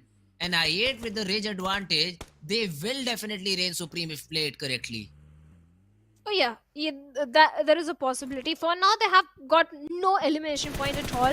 But now they can start getting those elimination. But high voltage or their presence on the bridge is also so very impressive. At the same time, they find Haidami, the last man from the set of Leos. And Leos, after getting 3 elimination, they bite the dust on the 6th spot. Yes, eliminate crew. They have been the silent ones for it this time, and it is something unheard of. Eliminate crew is never a team that all goes for the silent gameplay or the position placement gameplays, but this time they are going for it and eliminate crew. Well, they find one connection and confirmation onto the players of 7th element, and looks like both the players have been That's it. eliminated. That's it Yeah. for 7th element. A good thing for I8, they're able to at least get 3 frags in top 4. Oh, Iper, come on, man. Or has it not been called by your team? They're still spraying and they're still wasting utility. Do they even not observe the kill feed? I know that the exact player's name are not displayed over there, but once you see the player being eliminated and then the RIP logo over there, you should realize that the team has been completely eliminated. But now they're on the verge of elimination. Not elimination, but they're in trouble for sure. High voltage, they've been able to get 1 knock. Malik has been able to deliver a crucial knock. But the remaining players are yet to provide any sort of backup. And Choto has already spotted that player. He can play the spoil sport. Malik, though, with the raid, is able to take care of one of the players of I8. Viper is also very low. The first trade needs to be popped as quickly as possible. Probeen, such a critical position, and Choto takes him down with a grenade. He'll get the easy confirmation, and now how high voltage DC are in a lot of peril, and Malik could have been taken down, but his teammate comes in and with a vehicle run over, saves the day for the players of high voltage DC and 52 Esports. Well, after valiant effort, they have been eliminated from the lobby. 8 defeat points already for the players of high voltage, and maybe we could have underestimated the players of high voltage in this one. This could be a good game or a chicken dinner game even for the players of high voltage. Oh, it definitely could have been. But it still can be. I mean, in terms of frags, this is the team I think which is a little bit better than Team I8. So for sure, this will be a 3v3v3 battle altogether though. But I'll still say Team Tough has that upper hand. The last time I saw they had about 6 frags to their name. I think the tally should have already increased. They did lose one of their players. I think that was S2S04 to the player of Leo Haitami, I think, if I remember his name correctly. So that is a loss they took. That is also not a mistake from their side. Instead, it's a good position from Haidami, and he was the last man standing from his team, so he went for anything that he could get. But yeah, other than that, they've been playing very good PUBG Mobile till now. Highvoltage though, they find themselves outside the zone, although one of their players is in, and I think he has a compound too. So Highvoltage DC, they'll consider themselves lucky, but they say the big risk that they'll take. If they go down the range and if they try to secure themselves that particular compound or shack or whatever you'd like to say it, but if the zone does not favor them the next time round, you'll have to climb a higher ridge. There'll be two different teams on both these sides, and you'll be in a lot of trouble. Praveen, even while trying to rotate, gets taken down. Riddler with good shots onto him, and Highvoltage. Two different directions is what they have to watch. Let's see if they're up for the job or not. The circle was in the favor of Highvoltage, but they grabbed the attention of both the teams in the lobby, TUF and Illuminate Crew. Yes, TUF, one of the player is Riddler is already inside the circle. He can become that sheet anchor that can bring his remaining teammates inside the circle. At the same time, Illuminate Crew, this is the time to capitalize and charge towards the players of Highvoltage and maybe bring down their numbers. If they manage to eliminate the entirety of Highvoltage DC, maybe Illuminate Crew, the circle will predominantly will be in their favor, but right now Riddler being that ugly thorn for the players of I8, and Nova X up close frontal battle with Malik is going to get taken down, and Sky also gets taken down. What is happening? Illuminate Crew, they were looking so very strong up until now, but now the numbers have dwindled down and reduced to only a single player, that is Viper. Oh, let's see Viper. How much can he do? Nothing. He gets taken because of the play zone. And I8 Crew, the team which we are looking forward to, just gets completely eliminated. Highvoltage DC versus Team Tough. A 3v3 battle. Let's see which team comes out on top. Malik and Cloud need to reset here though. The next zone is going to be of utmost importance. If in the next 25 seconds HV is able to get a knock, I'd say you just push in, because you won't get a better opportunity other than this. And even look at that, Demotivator is so far away from his teammate that the revival would be literally out of question. You won't be able to get that revival if Demotivator gets taken down. Same can be said for HV. Malik and Demotivator will be two very important pieces of the puzzle for both these teams. The next zone, oh, it favors Team Tough. Two of the players are already inside. They have that rock for their cover. And I don't think so any of the players of Team Highvoltage can come into this particular position. Malik, one more shot is all that was needed there. And why did Imad just shift his crosshair? He could have got that knock. He does not continue with the spray, and Malik is able to reset, patch himself back up. Yes, enough time was given to him to patch himself up, and the numbers are still there with the players of Highvoltage. 3 plus remaining TUF. They have done so much work in this one, and finally they are reaping the benefits. They need that chicken dinner if they want to qualify for the grand finals, and they are fighting with tooth and nail. Yes, Highvoltage initially they had the circle control, but Riddler's position was so very critical, and he brought his team inside the circle. But now we are kind of in a stalemate situation. Lot of throwables, especially the smokes, are being invested to have a little bit of the soft cover for themselves, especially by Malik and Highvoltage. Yes, they do have a little bit of the dips to work around with. On the other side, Demotivator is fighting with the blue, running to make it inside the safety of the circle. At the same time, lose a lot of HP. That is where Malik could have capitalized. But Malik, all he has is a little tree trunk for the cover. And I don't think that is going to be enough. First glimpse, first shot coming from the side of Riddler and takes Malik down. But that's a good trade too. I mean, Malik, yes, he gets taken down, but Demotivator is also out of the picture. Highvoltage, though, that's an ambitious attempt. He's trying to get that run over with the buggy. Won't get anything. And Team Tough. Yeah, that's the style. That's the style you need. They're able to grab that chicken for themselves. A much needed chicken dinner. TUF, they needed this chicken dinner, and now they are in the safe area on the 14th spot with 19 points for themselves in this game.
Well, the race for the top 16 is becoming more interesting with every game. Uh-huh. This time, TUF, they made a comeback story by getting a chicken dinner for themselves, and now they are in the safe area. Every team, Fritz, they're fighting with tooth and nail. Yep. Everyone wants to be in the finals. What do you have to say? At the same time, Illuminate Crew, second time, they came on the third spot. Oh, I mean, I Crew, they've shown some consistent performance. This is what you need from a team which is on the verge of getting eliminated or not qualifying. So yeah, that's great performance, and I love it when the bottom teams start performing, because see, we know they won't come literally on top, but they'll just make the game a bit more interesting. They'll play the spoil sport for a majority of the teams which are looking to cement their spot in top 16, because except for the top 8 teams, the other teams are still fighting for their spot. They're still in contention. That we still need to get one more good game, two more good games, so that we ensure our spot in the top 16 position. But when the teams on the bottom start performing, that is when they feel threatened the most. And being the saddest that we are, Shadow, we just love that sort of thing happening. But talking about the MVP of the whole game, it is a player from Team Highvoltage. Even though they were not able to get the chicken, at least the MVP is from their side. Oh yes, definitely. Highvoltage DC, they managed to have the control of the bridge area for a very long time, and the circle was also predominantly in the favor of Highvoltage. That is where they were capitalizing. Yes, they did had a majority of the control of the real estate as well, along with the players of TUF and I8. The minute the circle shifted away, the final shift of the circle, and it went away from the side of Illuminate Crew. That is where the hasty rush, the hasty push was made from the side of I8, and that's where their numbers dwindled down, and Viper was the only man standing. But along with Malik, we have few players from the side of 4MB like East with 5 elimination, and TUF as well. Looks like the sulfuric acid finally worked for the players of TUF, and they got the chicken dinner. Oh, yeah, I mean, that's definitely a good start. That's definitely a good start to piece, or I'd say to cement your spot in the top 16. But yeah, talking about the match summary too, Malik, he was definitely there. He was the person who was trying to get his team over the board, although it was not enough, and it was Team TUF instead who came out on top. But a good show of performance, by the players of Team Highvoltage, and they still secure that second spot. 9 frags overall, 15 points to their name on the second position, but Team Tough with the chicken still stay on top. Another team to watch in this whole game is Stalwart Esports. Look at that, 7 frags, 8 overall points, third in the leaderboard. Yes, they were taken out pretty early in the game. They were able to capitalize on those elimination points because they were holding on to the Novorupnoy bridge area, and so many teams were trying to cross that bridge. Yep. So yes, they were engaged in too many fights. At the same time, same thing happened with the players of 4MB. They were also engaged in too many fights. So yes, that is when you kind of lose your numbers. At the same time, whenever it's the southern military-based circle, teams tend to expect the players of 4MB and Stalwart Esports as certain default position which they always go for.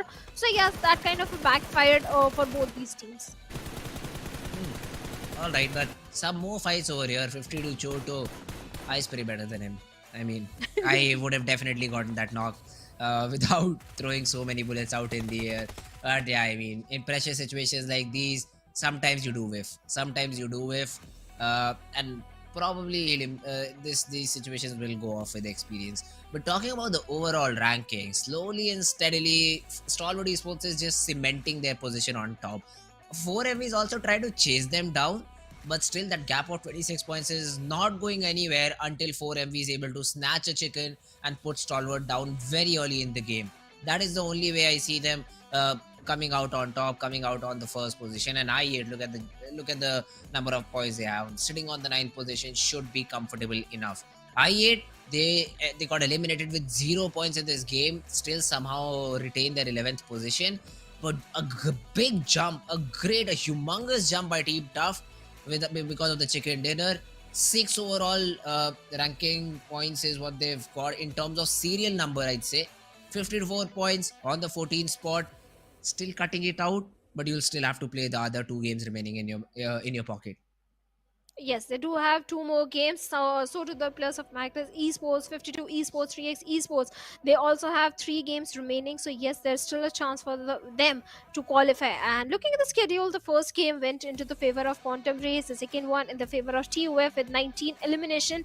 And this time we have a very aggressive map coming in. That is Sanhok, where Group C Fritz will be sitting out. So that means no 4MV, IHC Esports, Aganex I8, and 7th Element this time.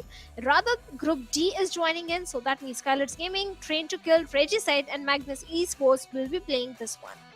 Oh, we have Magnus Esports. I already have my prediction ready. So as soon as Echo asks for it, I'll just give it out.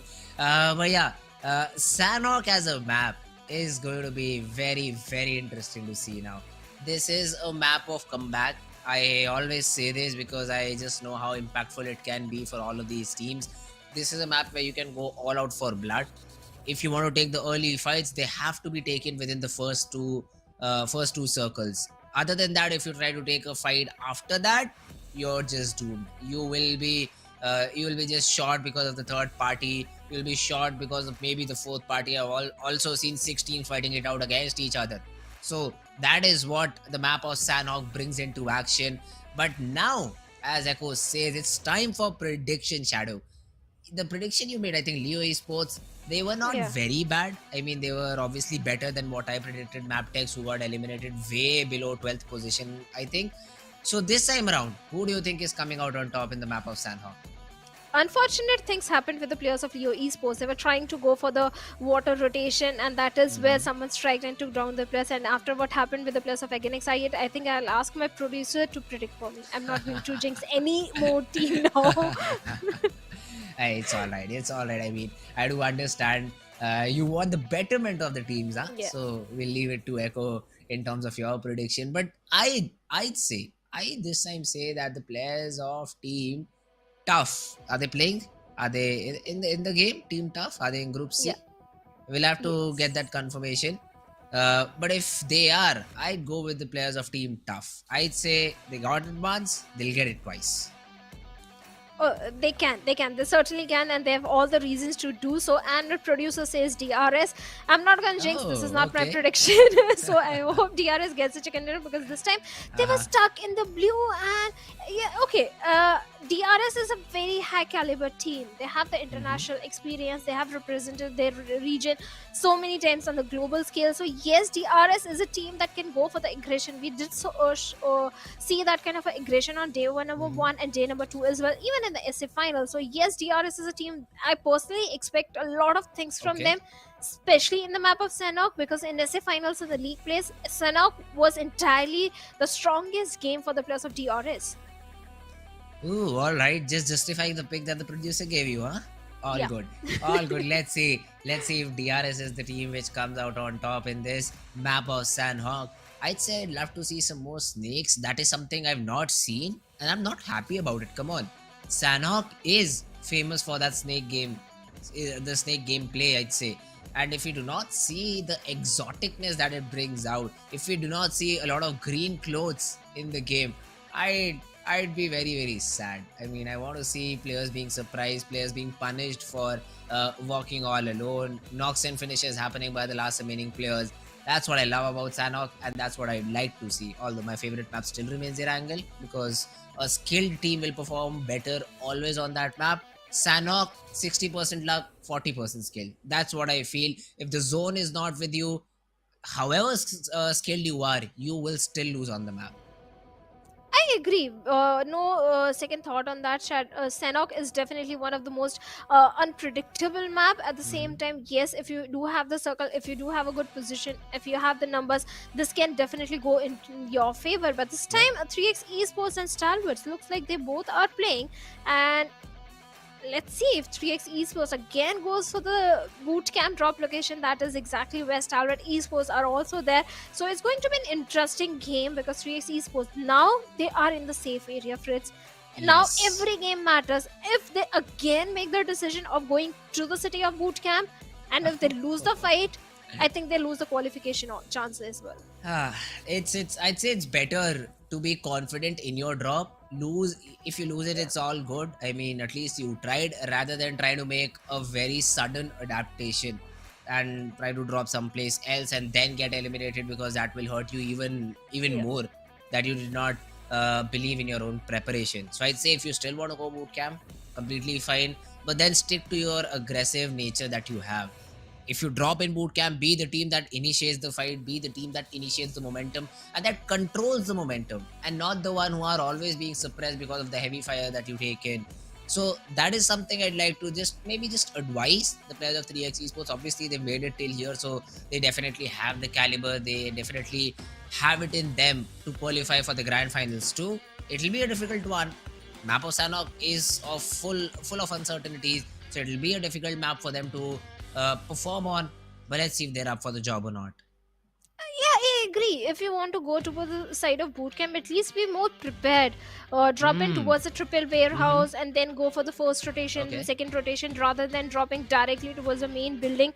That's where the players of Stalwart Esports are. So, anyway, 3x Esports, this is a very pivotal game for them. They have to make it count. Otherwise, 3x Esports, they will be under tremendous pressure in the last game for the qualification for the grand finals. Yes, they are aware of the boot camp, and yes, they are a very strong team in Pakistan region, but this time they're against another strong team who is at the same time so very aware of boot camp, Stalwart Esports. But this time, Paradise Resort, we don't have Illuminate crew, so I think it's going to be pretty much empty. Oh, I'd say if any of the teams have done their homework, they'd love to drop on that spot of the map, because Paradise in itself gives you great loot, and I think NB Esports is one of the teams that has realized the fact that Paradise might be empty. So let's jump right over it. They might have a little bit of a contention with the players of Team I8, but that should be fine. I mean, if it's NB Esports versus Team I8, everyone will just know that NB Esports is a little bit better in terms of 4v4 fights against Team I8. And it's not even a 4v4, because Sky is already dropped to a different location. He's nearby, but I don't think so he'll be quick enough to get in with the rotation. But on the other side, on one of the camps, we have Quantum Rage versus Team Raw officials happening. So this will be an interesting battle over here. And let's see which of the teams comes out on top. Nays already have started to be exchanged. The last time I saw this Quantum Rage, they played a very passive approach. Although it did help them eliminate the whole squad in front of them, but they did lose a player. So this time around, if they do want a clean result, let's hold together, let's play together, and stop the players of Team Raw official. That is where I'm questioning the decision of the IGL. This game is important even for the players of Raw officials. It's not like they are 100% making it into the final. So anyhow, they have to win this fight. Yes, the pressure is there. At the same time, Raw officials, I do believe in them. They do have the gunpowder. They do have the skills. Every single time, it has been a close fight against the side of Quantum Rage, but mostly, majority of the times, Quantum Rage, they reigned supreme. And right now, Yeta Uta is still keeping a close eye. The position which he's holding, yes, he can get a lot of information as his teammates are trying to loot in the compounds. At the same time, I wonder where the fourth player, oh, he's there, right there besides Claw. So yes, all the flank angles are being checked by the players of Raw officials, and Zodi with the grenade might be looking for a knock, but first they have to find exactly where the players are.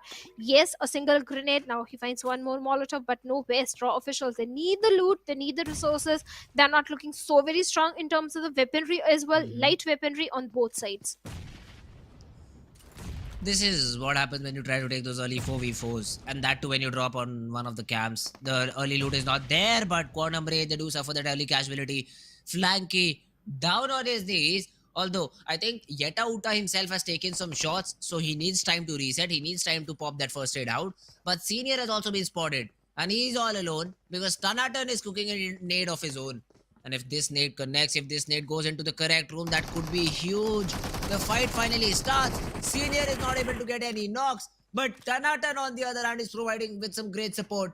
Gogu also has taken down Claw. Yeta Uta goes down to Tanatan's spray, and Quantum Rage suddenly have the upper hand in the battle.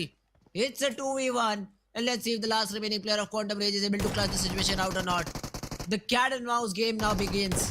Tanatan gets nothing as the shotgun from Goku reigns supreme. Yes, they take that frag onto Flanky, but they'll get that revival onto Senior, and Quantum Rage will play as a squad of 3 in the following rounds. And this is what I was talking about. The rivalry should make you strong. It should not cost you the qualification. And Raw officials, they were also in the danger area. But I'm so happy that 3x Esports, this time they're not in the city of boot camp. They do realize the gravity of the situation. And now they are in a safe spot. 4MB is not in the picture. So 3x Esports headed towards the side of Painan.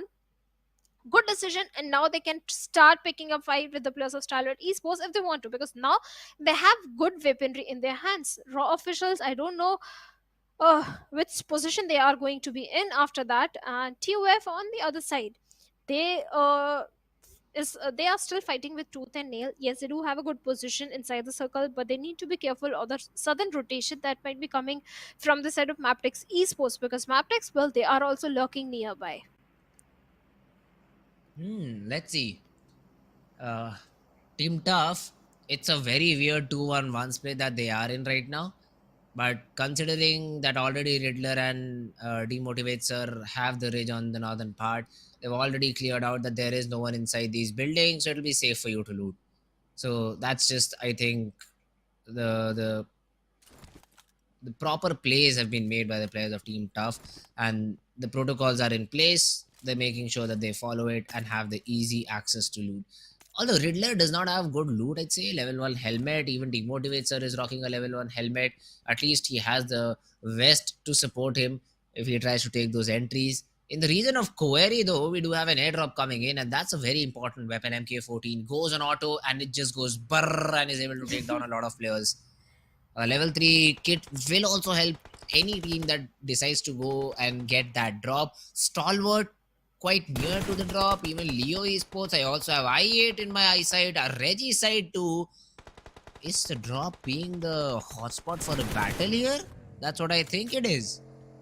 Oh, it is. It is. Liquid has been picked up by the players of Reggie's side. Even the players of Reggie's side are under tremendous pressure, because they are sitting right at the bottom under 20th spot with only few points in their favor. So Reggie's side, it's a do or die situation for them. Either go all YOLO, go all gun blazing, or maybe what's gonna happen? You're anyway not qualifying for the finals. But hey, if you get a chicken dinner, if you get high frags, maybe you can qualify. But right now, SKYLIGHTZ Gaming, AJ is in a very tricky spot. Yes, he has managed to take down Sandesh over there, but with a DBS in his hands, can he do a 1v3? He takes down Jane as well, but now he falls down. And with that, SKYLIGHTZ Gaming, they also bit by Fritz on the 15th spot. They were sitting on the 19th spot with 41 Yes. points in the overall ranking. This game was so important for the players of SKYLIGHTZ Gaming. Yes, they do have few games remaining, but still, SKYLIGHTZ Gaming, they have to make every single game count. That was not just their elimination from the map, but from the tournament, is what I feel. You cannot come back after a defeat like that. First of all, it'll hit your mental quite a bit. Plus, anyways, you're not performing, so we cannot expect a miracle to happen in an instance. So yeah, I mean, SKYLIGHTZ, they find themselves with the back against the wall, and that should be it. I mean, SKYLIGHTZ should learn from the mistakes that they made, and that's the best they can hope for. Leo Esports, though, on the other hand, Sussex is trying to spot the players of Team Stalwart Esports, but it's the other way around, because Stalwart is getting those knocks. Haitami has also been taken care of, and now it's all down to Sussex. He delivers some shots, but Action with a great peek is able to take care of Team Leo, and that's the second or maybe the third team being eliminated out of the game. And with the circle shifting heavily on the eastern side, MABETEX Esports, they are going to find themselves in a very good spot. Yes, Magnus Esports, on the other hand, they are fighting with the blue. They're close to 600 meters away from the circle. But again, a fish in battle situation for the plus of 15. Esports trying to make a swim with Chota on a sliver of HP, or maybe he's still bleeding out. Comeback also on a sliver of HP. 52 Esports, they have to be so very cautious. And T2K, they are aware there is a team present, and sooner or later they are going to spot the players of 52 Esports. But Noki of Reggie's side falls to his own knock. Oh, I really hope some opponent team is not present nearby, otherwise maybe he is going to be a dead man soon. Oh, that's 52 Esports again against the shore. I never understood using water rotations in the map of Sanhok. 52 Esports trying to do something similar and are being punished. Yes, they'll be able to get the revival, but their rotations have been delayed by quite a bit, and T2K want to end this fight here and now. They know for 52 Esports to come on top of this ridge is not going to be easy at all. So T2K just wants to, I think, have the information maybe. Rig just wants to have some information about the player's position and then just falls back. Yeah, that's about it. They also need to respect the zone because the Sanhok zone could be very cruel. You'd say that the first three zones are relatively equally distributed around the map, but the fourth zone, the hard shift that comes in with the fourth zone, the circumference that reduces very drastically, and that has harmed a lot of teams more than it has benefited to any other. So you'll need to be very, very careful on how you play around the zones in the map of Sanhok. And let's see, Magnus, another team which did not respect the play zone and will now have to take some damage. A lot of rotations are coming from the complete northern eastern front. That is where Magnus Esports, NB Esports, T2K 52 Esports, they all are there. And T2K, well, they are placed perfectly to gatekeep all these three remaining teams who are fighting with the blue, especially the players of Magnus Esports and NB Esports. They do have an upper hand in terms of the territory or the position which they are having, especially Mondo Boy. He's keeping a close eye onto the players of Magnus, but the vehicle will rescue the players of Magnus Esports. On the other hand, talking about other teams, MABETEX Esports, was your pick Magnus Esports, Fritz? Because looks like this is a game to lose, considering what the position they are having right now in the circle. Nah, it was Team Tough. I went with Team Tough, and I do not see them in the map, and I do not see them in the field, because of which I'm super happy. Because we only cover fights, and them not being in fights will mean only one thing, that they'll survive. But DRS this time around, this is the cave area. I know this because I love to drop on docks, and this would have been my go-to rotation if I wanted to go towards the main island. And this hole is hole of death. Hussein just jumps down and now has just one area of exit, and he'll just play for position points. Even Zarbaf is trying to do the same, but he gets taken care of by Killer YT. And that should be the end. That should be the end for the side of Team 3x Esports. Only Hussein survives. He'll come out on the other side of this cave and probably be a dead man too, because I think DRS, they have that information that someone escaped, and the only escape route this leads to is the water. Yes, 3x Esports was left with one player right now in the close proximity to the players of DRS. And DRS, mind you, 3x Esports, it's one of their strongest map. DRS is so very well aware of geography of Sanhok. They rule this map. And Hussein, oh my god, I can feel his heartbeat. He's so very fighting for his... Yes, he has spotted the player, but he's trying to hide. He's trying to make a quick escape somehow, hoping that some miracle happens and he survives right now, but that's not going to happen. The miracles don't happen. It's not a Harry Potter school that miracles will come in for you, Hussein. And 3x Esports, well, they have been eliminated. At the same time, Roshan is also under heavy fire from the side of SKYLIGHTZ. Oh, he is, and Roshan gets taken down. The Harry Potter was waiting for Dumbledore to show up. He said no. Dumbledore said, nah, not today, my guy. So yeah, that's the elimination of two more teams. Magnus also are being taken down one by one, and that too by the players of Team I8 Crew. So I8 Crew, this team has been consistently performing today. This is their third map, and I already see them dishing out a lot of damage and in good position too. So that is a big positive for the side of Team Magnus. I8 Crew. Magnus, on the other hand, outside the zone, 52 Esports just get eliminated because T2K was able to take down the last remaining player position. And T2K, with 4 defeats to their name, looking very strong, looking very confident.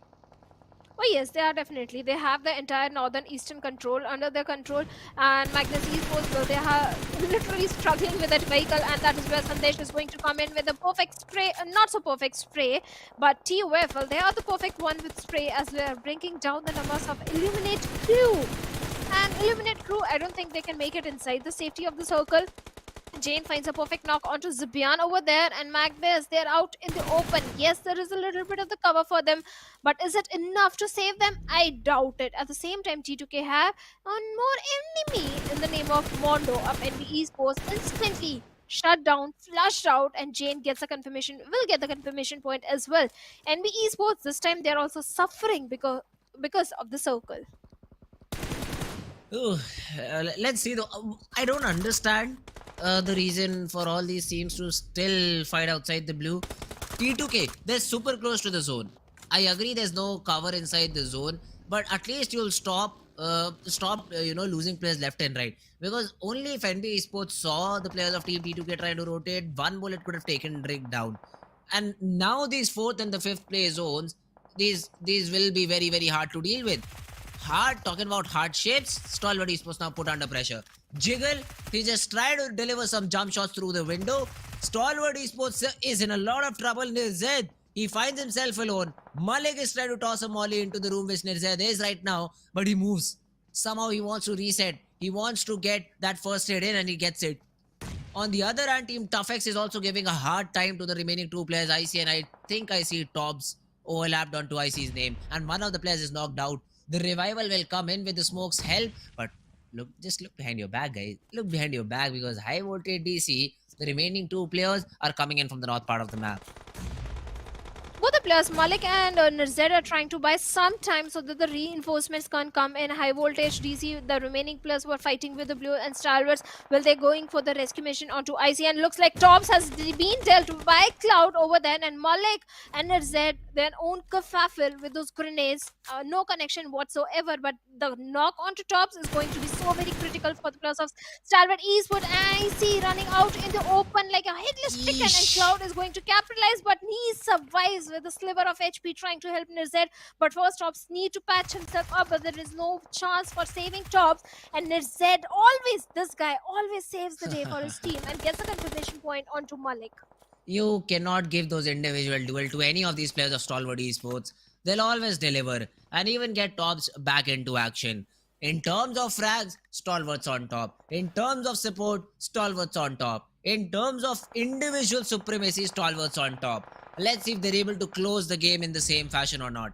MABETEX Baron is able to take down T2K Jane, Suyog and Rig too far away to facilitate the revival until and unless they decide to go in for the rotation. T2K is just doomed.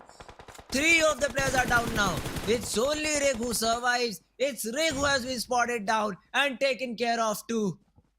Team Tough, the prediction seems to be going heavenly right now for me. Oh, certainly. You are being the lucky charm for so many teams, and even the players of TUF. They've got 8 defeat points, and at this point, TUF, they need that motivation. They need that extra luck factor as well in their favor. And 8 defeat points, they are definitely making it into the finals if they keep up the same consistency in the remaining game as well. And even the position, Fritz, they have a very good control on the northern periphery of the circle. So yes, this can again be a double chicken dinner for the players of TUF as long as they are a little bit careful about the players of MABETEX and Stalwarts, because MABETEX, they have been the silent ones up until now. Hey, even Stalwarts, the gods with them, I feel like, because from a very difficult situation, they were able to make it out alive. And Nirchad, once again, you cannot give this guy an individual duel. He'll just destroy you. And that is exactly what he did. On the corner of the smoke, he was running. He stops, he peeks out, gives a double headshot onto Delta. Oh my god, these guys from Stalwart Esports, they get the time to cross too. IC is the only one remaining behind, and DRS, I think as soon as they saw Tops and Nirzed trying to rotate, they won't have idea that IC is still present here. Nirzed is also trying to pamper the players of Team DRS. Vaz also helps in the process and is able to get that frag. Nirzed this time though will be pinned from 2 different angles. IC spotted trying to rotate and Delta pinning him down. IC, I think that's game over for him. Exactly as what happened in Miramar. I think that time around it was Action who fell down in that spot, and this time IC might just go down too. He has been able to pop the first aid though, and Nirzed gets a knock onto Delta. Senior with a third party onto DC rules, and suddenly Stalwart again look very, very surprisingly active. Gyante all alone with the DBS is able to take down 1. The DBS needs to chime in for 2 more though. IC and Tops. The spray around the corner. Tops is not able to find the connection. But Gyante, with the boop weapon, needs to find this frag before IC arrives. He does. He was pinned down to a tree. But now, pins a nail in the coffin of Team DRS.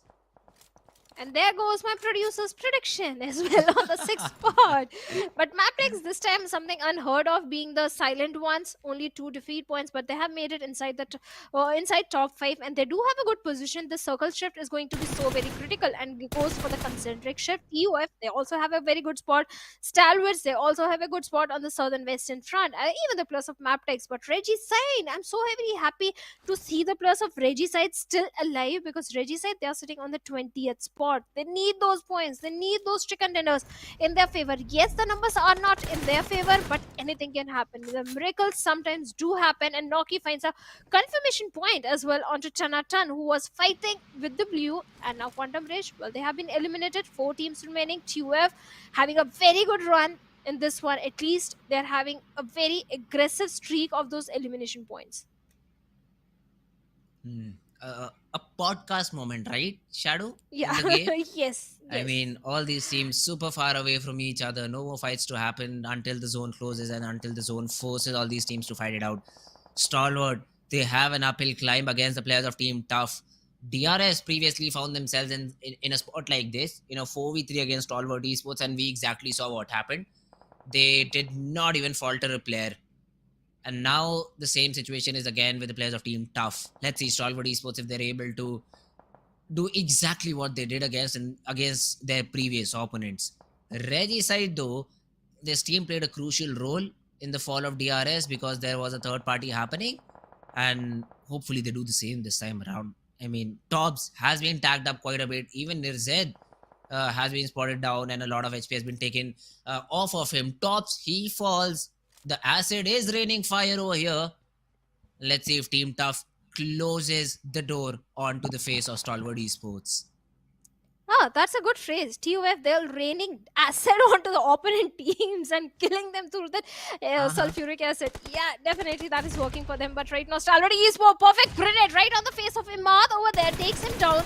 And now TUF, they have to do something. Demotivates with it. Info16 is trying to pin down IC, stopping him from getting the confirmation point onto Imad. TUF, they need the numbers if they want to go for the chicken dinner, but they also get a confirmation onto top. So Stalwart Esports left with only 2 players, and the position has been compromised. Demotivates, his position is so critical as the blue is catching up. Stalwart Esports, they come out in the open, and instead makes a mistake of his life. Yes, the desperate situation was there to move inside the circle, but finally the blue comes in, and TUF also chimes in, and Stalwarts, well, they have been eliminated after a very aggressive game of 12 eliminations. But Tough, they lost a player, and even Riddler is down on the ground. So MABETEX, eventually they are the ones who are on top. H2SO4 does not expect a player so close, and it's all down to demotivate. Nades are also being thrown in. Vaz, though, he distracts the players of Team MABETEX a little bit. The knock onto Vaz will give a little bit of a breathing room, but it does not, because MABETEX, they eliminate Team Regicide. Volley, the person up front, gets taken care of. The other 2 players are a little bit far away. The nades, though, is what will hurt the players of Team Tough in the situation. Kaise, another one being thrown, and this should be the end. This should be the end for Team Tough, and it is a winner chicken dinner snatched by the players of Team MABETEX. And what a victory for them. Team TUF, yes, back-to-back 2 chicken dinners for this team. Much needed chicken dinners, and the Pakistan domination, the aggression which we always talk about is finally there. But MABETEX Esports are the one getting the chicken dinner with 7 eliminations, and now they're sitting on the 2nd spot with 17 points.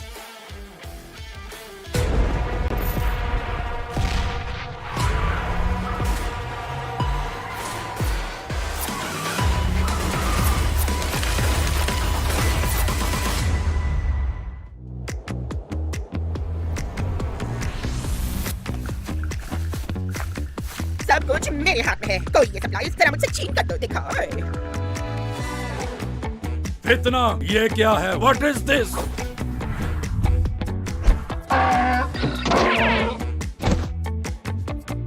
इस बार मैं नहीं हारूंगी हाँ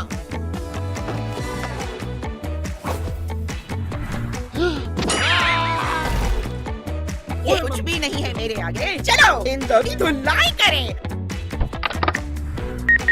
इतना देख के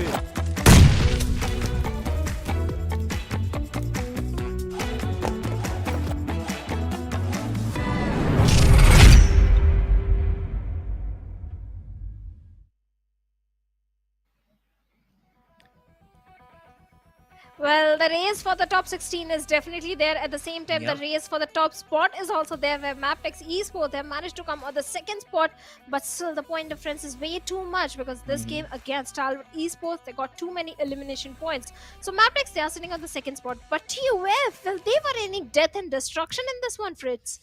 I'll change my predictions to the team coming second, and my counter will go way higher than one. That's what I feel. I mean, yesterday I predicted Stalwarts, they come second first.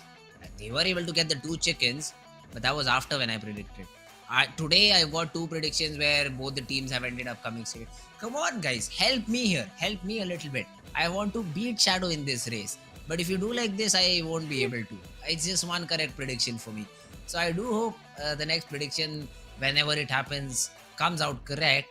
But man, what a game! What a game played by the players of Team MABETEX. They came in at the very last moment. I'll have to see how many number of frags that they had. Has to be less than Team Tough because I think I saw Team Tough a little bit more in action rather than MABETEX. So overall, I'd say Tough showed a very wholesome performance of aggression and points, whereas MABETEX came in and swooped in the chicken dinner.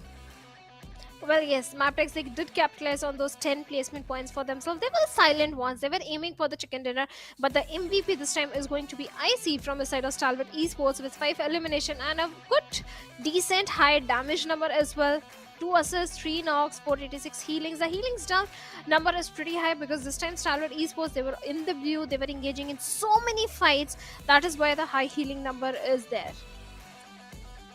Oh, although I still do not understand uh, why do we have the healing done number over here. It's like IC brought himself back in the game 5 different times.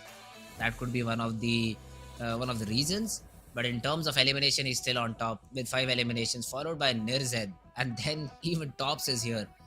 It's always IC. Oh, I'm sorry. It's always Action today who's missing a little bit.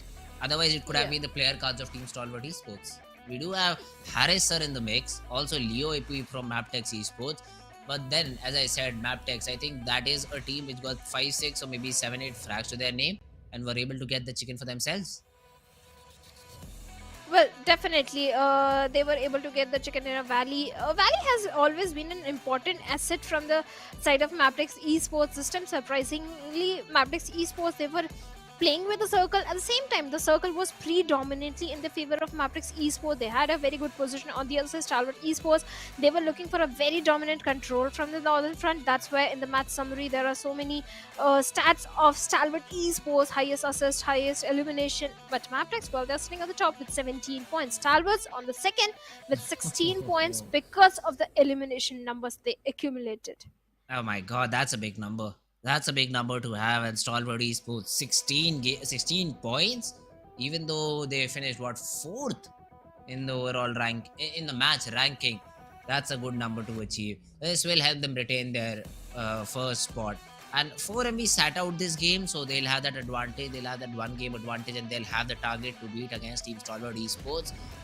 But I don't think so that will really matter because the lead, it is just getting huge and humongous, I'd say. The early battle between Corner Bridge and Raw Official just went one way, where Raw Official were completely annihilated.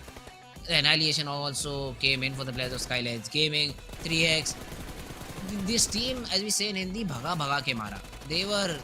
They were being said, you run and we'll kill you, because when you're sitting ducks, it's no fun fragging you out. You need to swim, you need to run, you need to try and get away before we eliminate you. So that was a very interesting way to eliminate the whole squad in front of them. But if we talk about the overall ranking, 4MB, they dropped a little bit considering they did not play a game. It's all good, it's all okay. Stalwart Esports though, 163 points. They still have a game to play. So realistically, the 200 mark, hey, I know 37 points from 1 game is not possible. 27 frags is a lot to ask. But if someone can do it, it's Stalwart Esports. Yeah, elimination plus 10 placement points, maybe they can. But the chances are slim. Considering Stalwart I also, know, the I know. chances are slim. But this time, the 3 teams sitting on the 17, 18, and 19 and 20th spot, they were taken out pretty early in the game, barring Trigi side. So yes, 3x Esports, 2 games remaining for them. SKYLIGHTZ, 2 games remaining. But for Raw Officials, only 1 game remains. and the pressure is definitely mounting on the shoulders of Raw officials. Every time Raw officials, they leave things for the 11th hour, and this time maybe they won't qualify for the finals. Fingers crossed. I really hope Raw officials do manage to pull off a very good, fantastic performance and propel themselves in the top 16. On the other side, 52 Esports, this time in Sanhok, they were decent. They did manage to get good points for themselves, but still, they are on the danger zone. They are on the 16th spot. Only 2 points lead they're having from a team on the 17th spot. So yes, things are going to be so very critical in the last game for few teams and second last for few teams. The next one is going to be Miramar, where Group B will be sitting out for it. So that means the players of, I believe, NB Esports, Illuminate Crew, Raw Esports, and Quantum Race, they are sitting out in this one. Oh, then it's okay. Then I'm ready with my prediction if that's the case. But today has been a very, I'd say, dull game in terms of the number of frags that the chicken dinner teams are getting. Look at that. 7 frags in Miramar, 9 frags in Erangel, 7 frags in Sanhok. Very, I'd say, little number of frags is what they're getting. I want the next 2 games to be good for the teams who usually frag a little bit more. This is a decent game. You need to get at least 10 if you're winning the chicken. That's what I believe. You need to get at least 10 frags to your name so that you make an impact overall. But yeah, I mean, chicken dinner at the end is a chicken dinner. You get those 10 points awarded to you. You get any frag points to your name too. So that's something that the teams have to figure out. But I'd say for a decent game, you need 10 points, especially for the teams below 16 position. But now is the time when we predict which of these teams, for me, which of the teams is going to come second, for Shadow, which of the teams is going to be eliminated. So let's start our journey, Shadow. Let's see who do you think is going to get eliminated. I mean, it's a prediction for chicken dinner, but we all know what Shadow does. She goes in for the one to be eliminated early. Also, Shadow, who do you think is going to win this one out? I'm not going to jinx. I'll again ask my producer to pick a team because hey, this game is so critical for teams. His I don't predictions want are to mess even up bad. any. Yeah, I agree. I agree. So I'll ask him to predict a team. Still, all right. So we'll see what Echo has in mind for Shadow. But as I said, I was ready. Stalwart Esports, eyes closed, no problem. I think Erangel is their bread and butter map.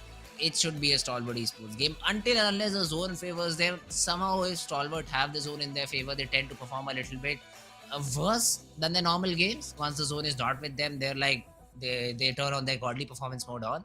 So I hope we do not see a military base circle, and then Stalwart Esports should be fine. They should be the ones coming out on top, and Echo also thinks the same.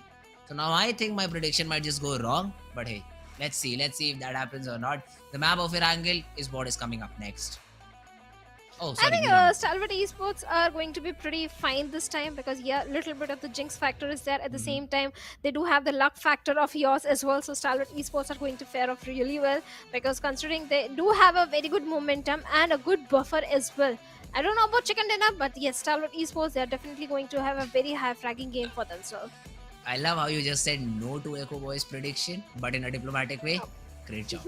Great job, Shadow. But yeah, I mean, it is going to be very interesting to see which of the teams is going to come out on top in the next upcoming match. It will be, again, we'll say it is important for the team 16 to 28 to perform a bit better.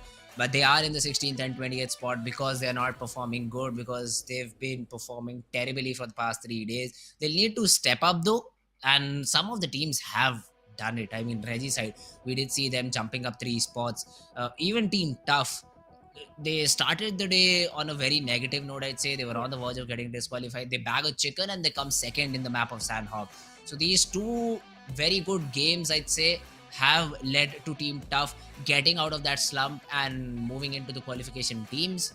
Let's see if any other team follows up in the same way and is able to get themselves back into top 16 or the race for grand final is what we'll say now. 2 games are only left now to see which of the top 16 teams are going to qualify. Some of the teams, I think we already know, SKYLIGHTZ might not qualify. Just 1 game left. Getting in top 16, not an easy job to do. Let's see if they do have a say in this game or not. Let's see if they can. But I want to say a fun fact. You know, Echo Boy, a producer, has been jinxing more number of teams than me. In the SA finals, every game he was predicting 4 MV. And we all know what happened with the 4 MV in the SA finals. They were on the top in the league place and suddenly they were nowhere to be seen. So he's the one to be blamed, Uh-huh. not me. Okay, okay. I mean, that's just putting the blame on some other person. But all right, it's okay. It is a part and parcel thing that happens over here. But talking about the plane path, now this is what I like about Miramar. You give such a weird plane path that all of these teams, all of these players are in awe. What to do now? It's a very eastern plane path. Majority of the cities are out of your reach. Reaching Pecado will take a lot of time. Reaching Power Grid, San Martin, Hacienda.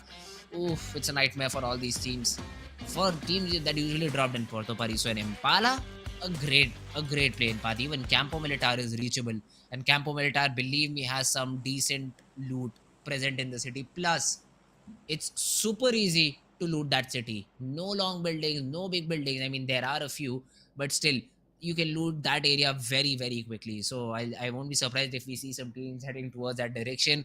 Tierra Bronca is also a city where you get basic loot, I'd say, level 2 helmet, level 2 S and a weapon to play with. But Campo Militar, a very great city. Torre Ahmoda, the neighboring city, should also have a good, decent loot. But the play zone, it is a central one this time, till a little bit focused towards the western side. But yeah, it is centering around Picado, so it should not be difficult for most of the teams to rotate inside the first zone. Well, enemy esports are going to be happy that they are sitting this one out because their drop location is El Pozo and the flight path was definitely not favoring them. But looks like even some other team towards the side of Los Leones are suffering heavy casualty with the plus of 52 esports. Well, they lost on to Choto. Choto has been a tremendous addition into the squad of 52 esports. The way he was able to perform on the second day, he was really bringing on those openings and the initial frags for his team. But this time, he has been taken out pretty early in the game because so many squads dropped in the city of Los Leones. Talking about 3x esports, well, they are in the danger zone and they managed to get one defeat point for themselves. Looks like they drew the first blood, but now they have to keep up the consistency. They have to survive till the top 5. If not top 5, at least have to get good elimination points for themselves because not too many games remain for 3x esports. And talking about this particular player, Cairo, he has been such an important addition in the lineup. I remember in PMPL fall 2022 where 3x esports was playing, Cairo was able to pull off such great clutches. He was able to perform so good. I was impressed. Fixes was with me casting that Mhm. event, and we both were so very impressed by the performance of Cairo from the side of 3x Esports. But this time, 3x Esports, they're completely missing. It seems like this is not the same 3x Esports. Is it the pressure of the presence of teams of other region or the pressure of qualification for the finals? Yes, I do understand that you feel more confident in your own region, but at the same time you have to thrive under the pressure. If you start crumbling, look at the bigger picture. You have to compete for the global stage. You have to represent your country on the global stage, so you have to thrive under pressure. Talking about thriving under pressure, that is something that Stalwart Esports has done phenomenally in the past few games. I'll always remember that previous game of Sanhok, where they were being pinched by two different teams, but still they were able to isolate those fights and win both of them, and that led them to get a good number of frags. So that is something that we'll have to see in this game of Miramar, since both of our predictions is Stalwart Esports. They've gone towards the city of San Martin. This is an interesting page over here. Live location of the team that have dropped in. So on the basis of this, I do see Leo Esports and 4MV in Chumacera. So that is a battle I'd like to see. Loss. Okay, Chumacera is also being capitalized by 52 Esports. Ooh, a Mexican standoff. Let's jump right into action then. I hope these teams fight it out very soon, so that probably it will be 52 esports who will be biting the dust, because that is the team which has the lowest points, I think, between the three. So it'll be interesting to see which team comes in and tries to get into that battle. Well, 52 esports already lost one player, so yes, the numbers are not in their favor, the odds are not in their favor.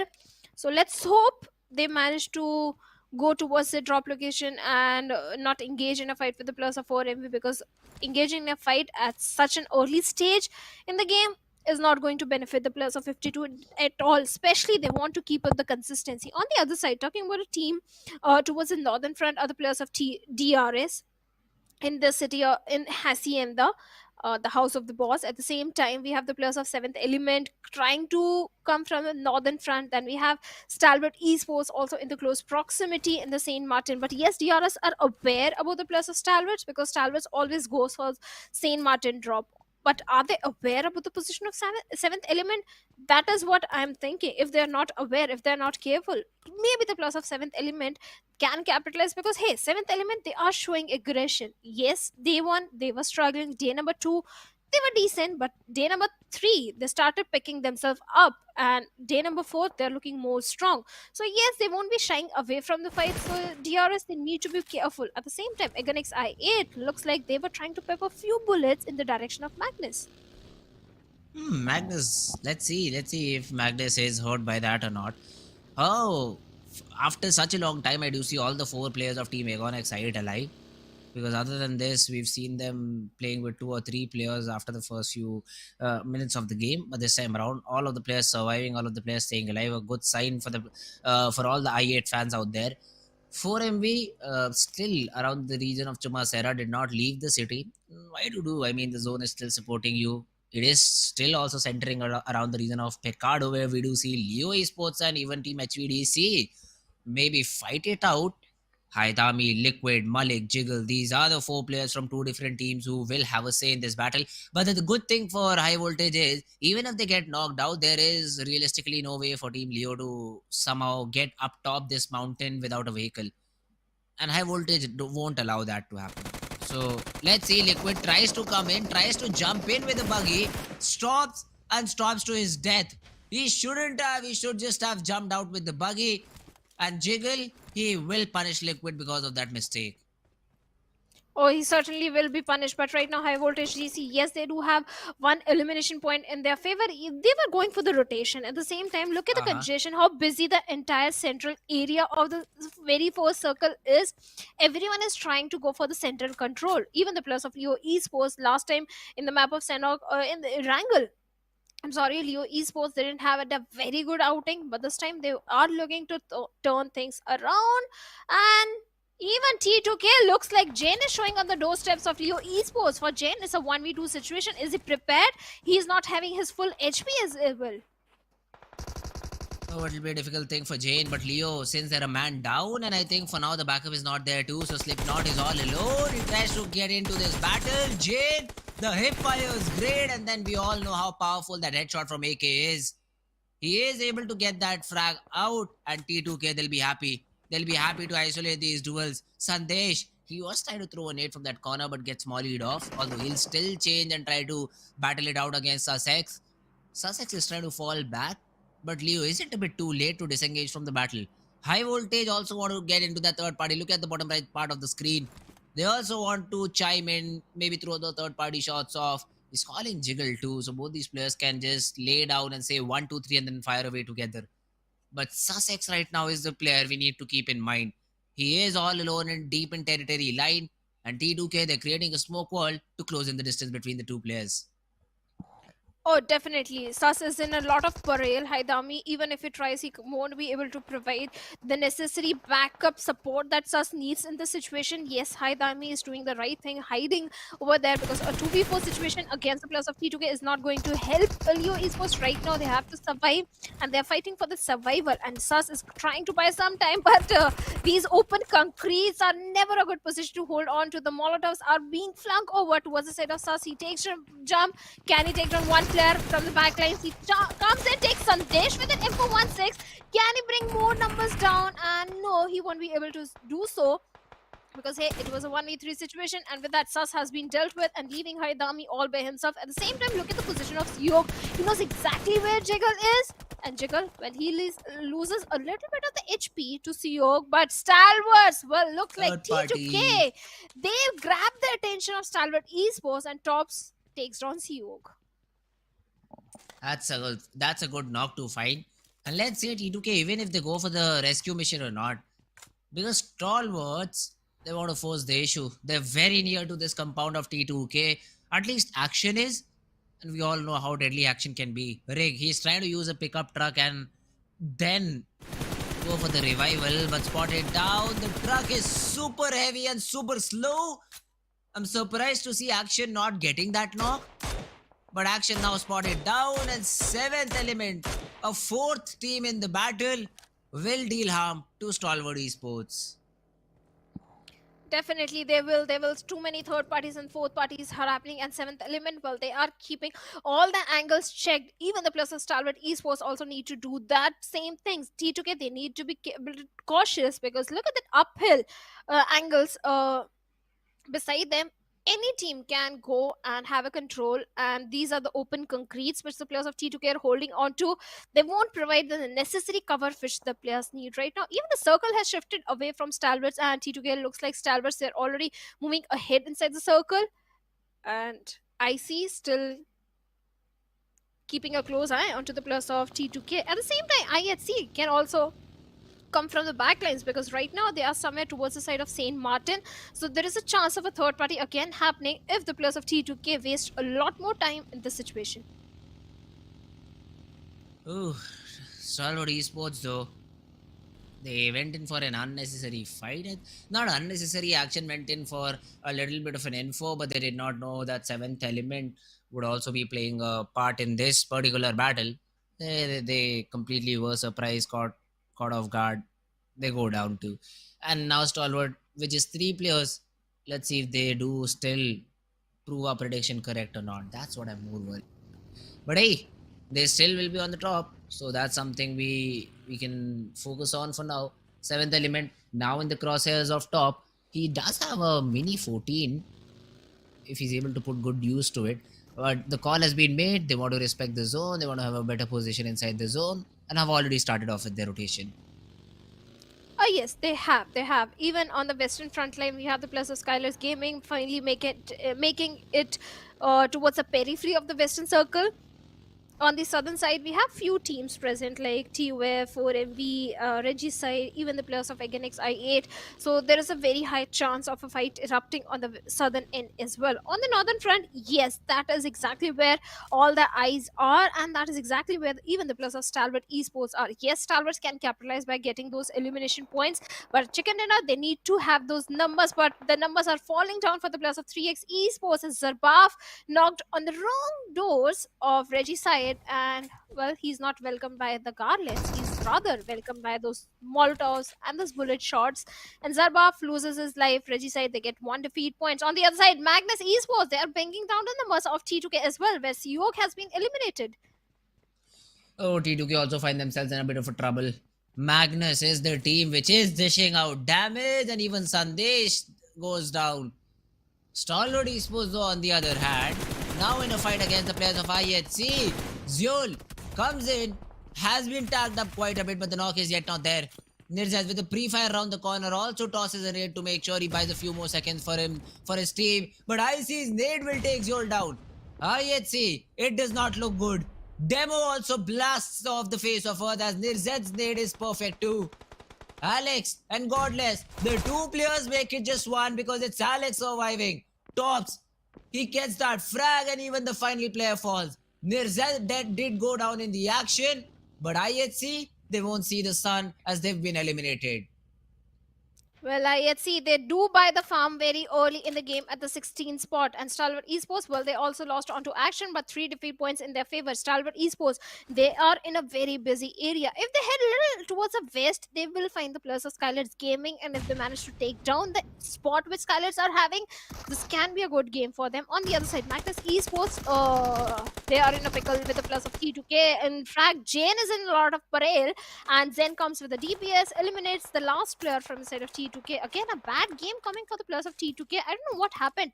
They started on a very good note by getting those chicken dinner for themselves on day number 2 in the very first game. After that, since day number 3, I think T2K, they also under tremendous pressure. That's why they are not able to perform, or maybe they're trying to experiment few things and prepare themselves for the finals, because hey, at this stage only they can experiment few things, not in the grand finals. On the other side, DRS, look at their position, Fritz. One side Magnus, one side MABETEX Esports. This is not a good position for the players of DRS right now, especially Gyante. Oh, let's see. Gyante does do, I don't know, has an off angle, but Drawlin on the other hand gets taken care of. You don't get a DBS, you use the S12K, still it's a disgusting shotgun to do the job. I I do not love this. I do love shotguns in some other game, but not in PUBG Mobile. And Kyante uses one on a map which has very long side angles. That's just unfortunate for that player. You can never expect a shotgun in such an area. On the other hand, look at the bottom right hand side screen. Prabin, great spray control, gets a good knock too.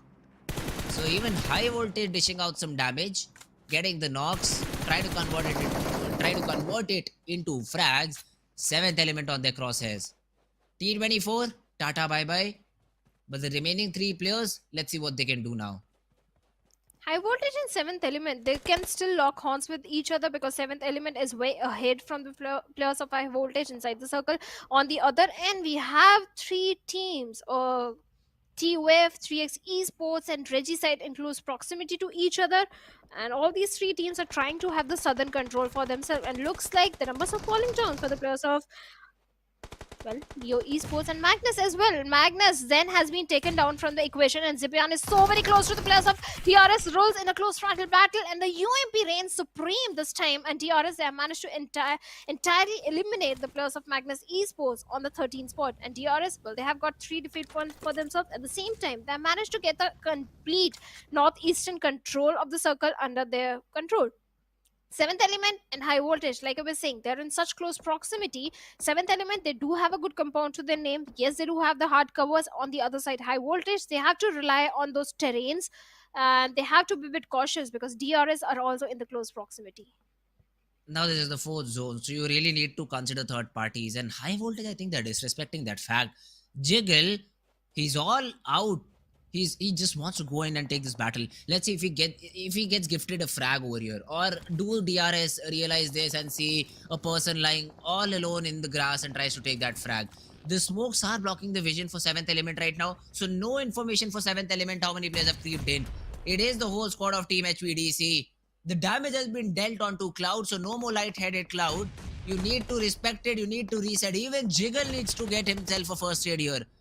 Prabin pushing in, forcing the issue, support from Malik, but they do not find the right compound. They do not find the right division of the warehouse because Tokusaurus and Divine on the other side. The shotgun comes in for Tokusaurus though, jumps inside the smoke, goes boom boom and is able to get one knock. Let's see if they're able to convert on the back of it. Toku again with the S686, but is now burning because of the Molotov. That was a great molly. Tokusaurus though will be third party by 52 Esports, and that is the worst way to get into a battle. Tabby will, I think, try to throw some smokes and try to get that revival, whereas Divine all alone but has been given a very tough job to hold this front line.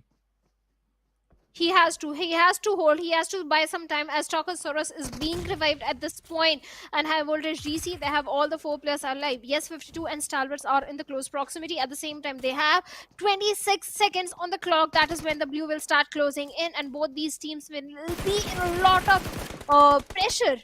And Highvoltage DC, Cloud with that Scar is trying to find some opening connection onto the plus of 7th element. 7th element, they have been pushed back to the other building. At the same time, Stalwart Esports, they also want a piece of cake in this fight.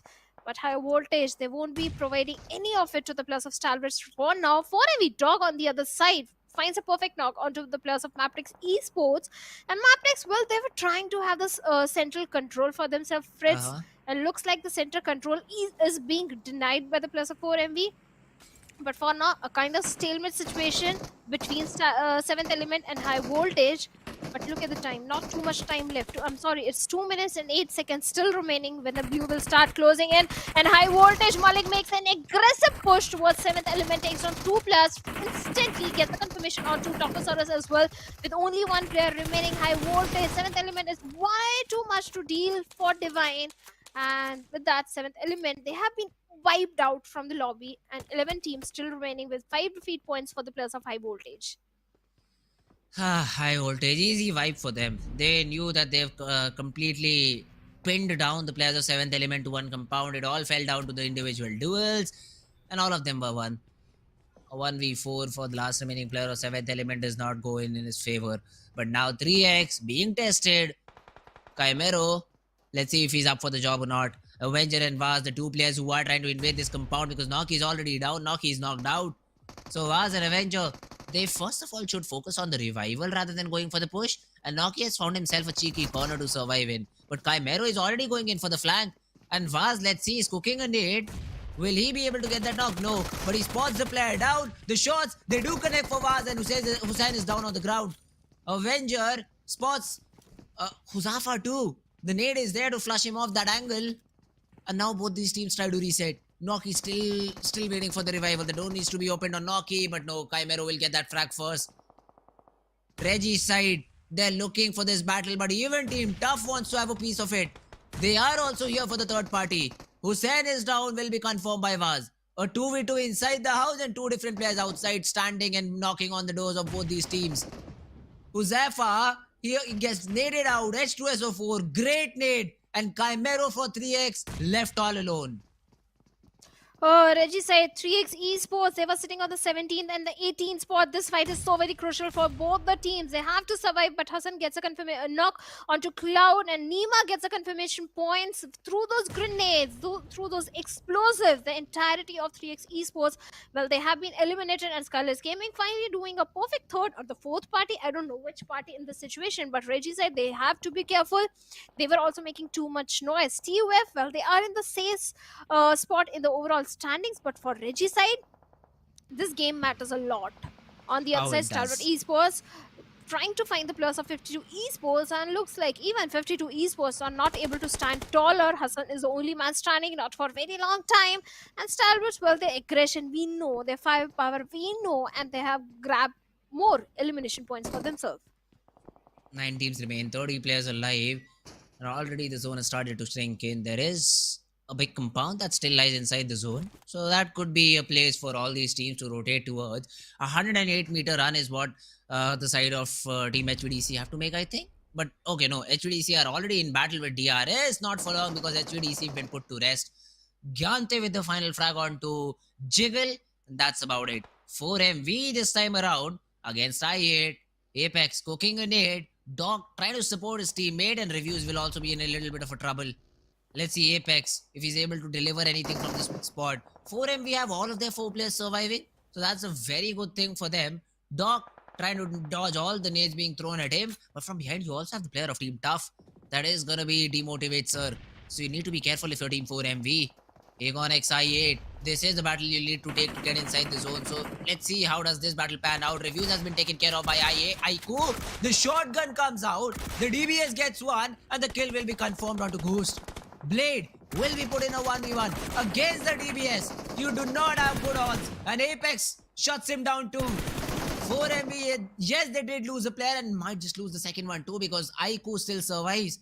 He turns around, gives another knock onto the player of 4MV. MABETEX also joining into the battle, I think. They want to take some third-party shots. Reviews will be taken care of by IQ. And 4MV, they were in a good spot for no longer though because it's only 2 players I see on my screen.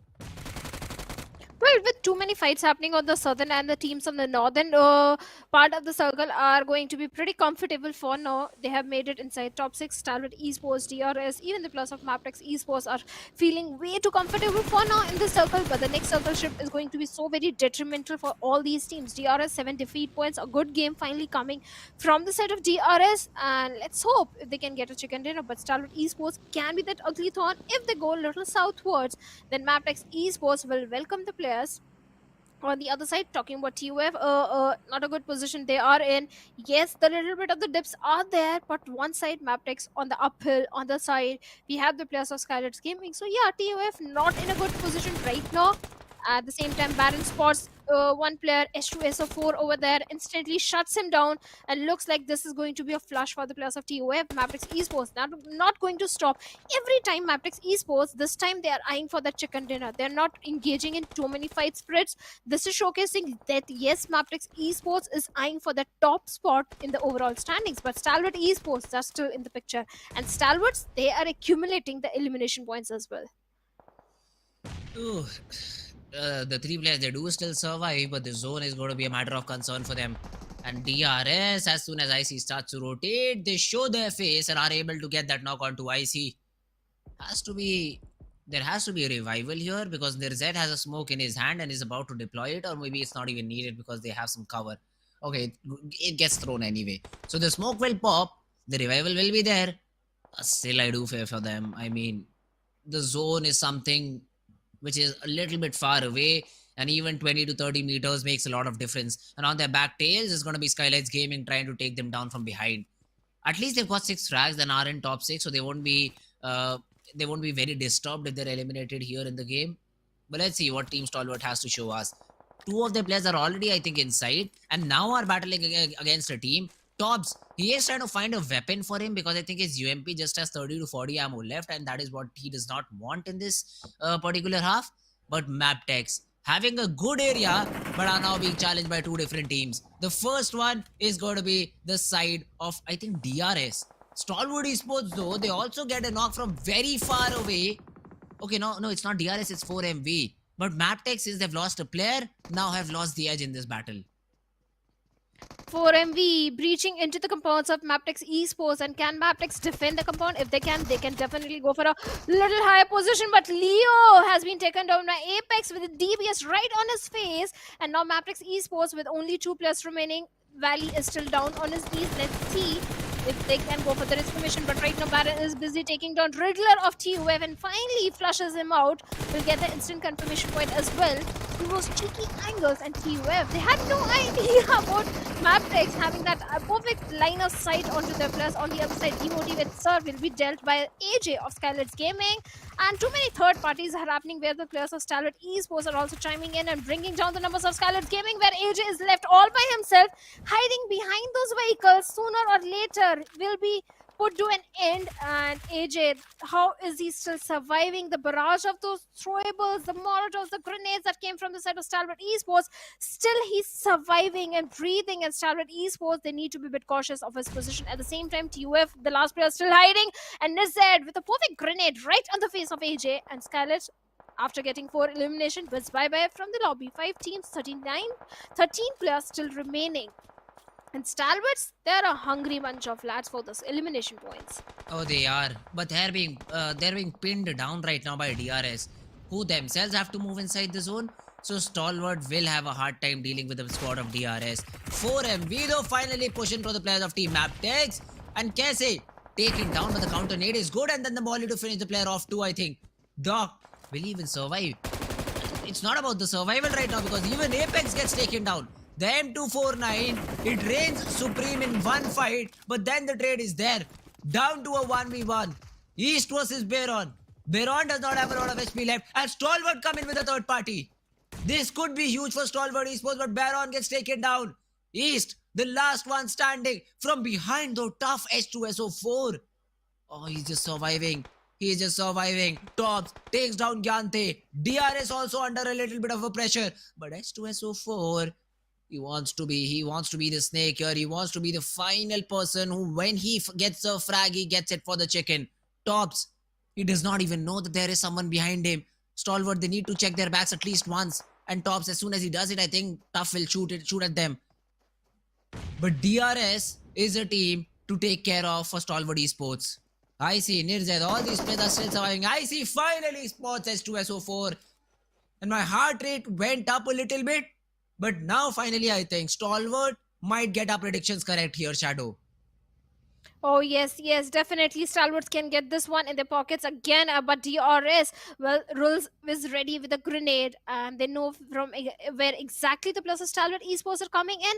And Rules is having the perfect line of sight as well onto Top, especially Tops give a little bit of the glimpse, and Rules with an M416 instantly flush him out. Now Icy is way too far away to go for the rescue mission. At the same time, a desperate fall back coming in, and Icy loses a lot of HP. He needs to patch himself up. At the same time, his position has been compromised, and Rolls instantly shuts Icy over there, and Tops is the only man standing as Nirzad has been dealt by Killer YT. Even Rolls and Killer YT were on a very low HP. Tops the only man standing, and Rolls with a UMP 45 is already charging towards him, Fritz. And Rose getting the confirmation point as well onto Stalwart Esports, and it's and a close frontal battle. DRS, finally, they get a chicken dinner for themselves. They were waiting for it, they were eyeing for it, the perfect rotations were there, and finally the 10 placement points are in the pockets of DRS. Stalwart Esports, the moment IC's position was given away, the moment action was taken away, oh, it was entirely DRS game, and 21 points in the overall ranking, they are sitting on the 5th spot.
Well, the top spot race at the same time, the race for the qualification for the finals is getting more intense with only one game remaining, and DRS getting a chicken dinner for themselves in the previous game. Well, it looked like it is going to be the game for Stalwarts. Oh, it was looking like that. I mean, see, to be honest, Stalwart just threw the game. That's what I'll say right on the face of it, because a 3v2 you never lose when you have the numbers advantage. Yeah. But they were just too eager to finish the fight super quickly. Some unnecessary peaks coming here and there, and DRS is a good team, man. They won't like it's not like it is a team which is very passive or won't disrespect you for bad plays that you make. They do exactly that. They punish you for the bad plays you make. And Stalwart Esports, I mean, they're just continuing what we said. That is a team which gets predicted by us. Finish second. They just could not get the chicken right. They just finish second over here, and DRS, they come out on top. Good performance by DRS. Now that is a mid-table team who were looking for their chicken, because they were performing consistently. They were getting number of points on the board, but the only thing that was missing from the whole tournament was a chicken. They finally get it. Even in the player camp, they were so happy about it. So that's great for Team DRS. And Tops being the MVP, a great game from the side of Team Stalwart Esports. Nonetheless. Oh, well, definitely Tops is the MVP. Fantastic game coming from this side. At the same time, the position of Rolls was so pivotal in that final fight. The players of Stalwarts had no idea where exactly Rolls is, and he was able to bring down the numbers first by taking down Tops, then by taking down IC over there. IC's position was also compromised. So yes, few mistakes were made from the side of Stalwarts Esports. Otherwise, this could have been the gameplay. At the same time, the 1000 IQ from the side of Rolls by having those precise accuracy on the shots. So you say yes, DRS, they well deserve the chicken dinner for themselves. But the match summary, it is entirely about Stalwart Esports, where Tops is having the highest damage, but the assist and elimination goes for the players of DRS. You look at Nirzed, 1052 damage, 1200 damage for Tops. So Stalwart Esports, even being reduced to just 3 players, were able to deal a lot of damage out to their opponents. It is Team DRS who come out on top. Thank God they got 11 frags, so at least they get a 20 plus point game. That's what I'd like to see. But Stalwart, not far behind, just 3 points shy of the first position. 18 overall points, because the number of eliminations was 12. 4MV also in the list with 10 points to their name. ToughX, they did end up in the 3rd spot, but because of the eliminations, they have been brought back down a little bit, I'd say. But Team Tough has showed up today, and it will really help them to qualify for the top 16 teams. Even the players of SKYLIGHTZ Gaming did try and fight with a tooth and nail by getting those elimination points and trying to survive, but in the end they were also taken down pretty early in the game. Yes, this was a decent performance from their side, but I think it's way too late to get those average numbers in their pocket. SKYLIGHTZ Gaming, they were sitting in the bottom, they were in the danger area, so I don't know if they will qualify for the grand finals or not. But on the other side, Highvoltage DC, well, they were again the aggressive bunch of lads, the way they rushed onto the compounds of MABETEX Esports as well. So yes, good gameplay is coming from their side as well. But MABETEX, well, they were able to defend those compounds for a very long time. Oh yes, I mean, MABETEX did control that compound for a very long period of time, but it did not go as they expected. I mean, they wanted a chicken, it did not went that way, but yeah, that's about it for team Stalwart Esports. They end their journey of group stages on 181 points, 16 matches already played, so they'll be sitting out the final game of the day. MABETEX, I mean, come on, let's be realistic. It's not possible for them to come anywhere near to the players of team Stalwart Esports. The best they can do is try to retain their second spot, because 4MB also have a game to play and they're just 5 points away from getting that second spot. Agreed. 45 points deficit from the top spot. There is no chance that in a single game MABETEX Esports can hope to get 45 points for themselves. But yes, 4MB, they can definitely try and topple over MABETEX, so they can try to retain their spot. On the other side, teams in the bottom, they still have one more game left. And SKYLIGHTZ Gaming, they have made a jump of one position, but still, look at the point difference. It's not so high. Only 2-point difference between the players of Regicide and SKYLIGHTZ Gaming. So anything can happen. Any team can be toppled over. Even for the players of Raw Officials, they still have a hope to qualify for the finals. 7th Element and Regicide still in the danger area. But Magnus, I think I'll take the liberty to say they are safe. They are qualifying. Magnus should, yes. I mean, until every team starting from 7th Element to Raw Officials end up being in the top 6-7. If that does not happen, Magnus is just qualified. That's not a problem for Team Magnus Esports. And this will be the final game of the day, though, Shadow. None of these teams have been able to replicate what they did in one of these maps. Quantum Rage get the first chicken, Tough follow them out, MABETEX gets the third, and the fourth has been taken away or powered by DRS Gaming. Final game of the day, map of Erangel, Group A sitting out, no Stalwart, no Tough. Now these are the two top consistently performing teams for the day, but they won't play here. So the other teams need to step up. 4MB, MABETEX, let's see what they have in the back for us. Let's see what they have. Even for the players of TUF, this was not an easy climb because they were in the danger area yesterday and today. The way they were climbing from the very second game, in the second game, first Erangel, they got the chicken dinner for themselves. After that, they were performing consistently. So the climb was not easy. It came on the last day, but finally they're qualifying for the grand finals. On the other side, a few of the teams still in the danger area. And now is the time for the dreaded question also, Fritz. The prediction time. Which team you think is going to get the chicken dinner in the last Erangel? Oh, let's go SKYLIGHTZ. Bold prediction. Bold prediction. They haven't even given us 1 point to talk about them. But I say SKYLIGHTZ Gaming. I don't know why. I just want to... I know that anyways the team I'm predicting is not getting the chicken. They're coming second at best. So let's see if SKYLIGHTZ just takes that advantage, is able to come out second, at least qualify for top 16. And SKYLIGHTZ was a team that got 4 chicken dinners for themselves in the SA finals, and this time they're struggling.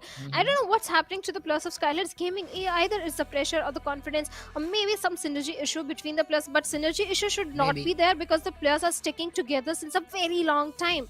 All these players are the veteran players of SKYLIGHTZ Gaming, playing with each other since a very long time. So I don't know what's happening with the players of SKYLIGHTZ Gaming. They ought to get a chicken dinner for themselves and qualify for the grand finals because this team deserves it. And about the prediction, okay, I'll go with 4MB this time. Safe bet, because that is a team that has been performing. Let's go with them. I could have also said MABETEX. Come on, Shadow. I want you to change the prediction. Let's predict a team from 15 to 20th. That's what I want, because no. You just I don't want to play jinx it any safe, team. I don't want to jinx any team right now. Okay, I completely understand. I would have not been surprised if you would have said Raw Official. At the bottom, they get a chicken, woo, we are the heroes. But I mean, for that to happen, it will take a miracle. But miracle is with 3x Esports, so I don't know if that's possible or not too.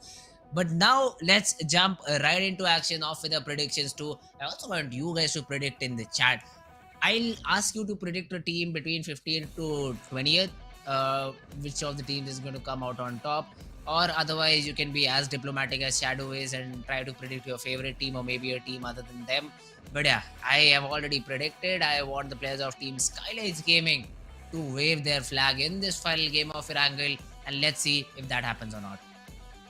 And I think, Fritz, you kind of read my mind, because Raw officials, yes, definitely, they are a high capable team, and every single time on the 11th hour Okay. in the final game, they have made themselves qualify for the next stage. So yes, Oh, they all can right. do it again. It's not like Raw officials, they crumble under the pressure. This is not a team to crumble under the pressure. They thrive under pressure. So there is a very high probability. At the same time, for 3x Esports as well, they have been fighting with tooth and nail by getting the chicken in yesterday. So it's not like 3x Esports started making a comeback story on the last day. They started doing it yesterday, but on day 1 and day 2, the rivalry which they had against the players of Stalwart Esports costed them few good Sanhok maps.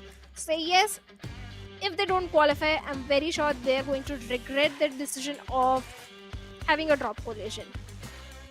Oh, well, look at this. T2K doing some jujitsu in the cameras. If you look at the center on the left center, I'd say the two players down below are doing some jujitsu or maybe some karate or taekwondo. I don't know what, but that's great. I mean, you're showing your presence to the camera. You're showing your presence to your fans that here, guys, here we are. Support us. We want this final game. Even though we've qualified, we want to leave this map with a bang. And let's see if they're able to do it or not. Playing path once again, a little bit towards the southern side, starting from Lipovka, going all the way up to military base. Georgiopol, this time again cannot be reached. All these teams that drop on the western part, super angry with the PUBG gods right now. You know what? I think this is going to be a super fast Erangel, because the teams who are sitting on the comfortable position, they will try and dominate the lobby. They will try and challenge all the teams who are in the bottom, and maybe few of the teams can have a bullseye target on their back, because hey, it's the last game, and these kind of things we do get to witness on the last match. And NB Esports, well, they are again towards the side of Shelter. But yes, this time I don't want to be in the shows of the teams like Leo Esports, because they like going towards the side of Gatka, but looks like they are not in the picture.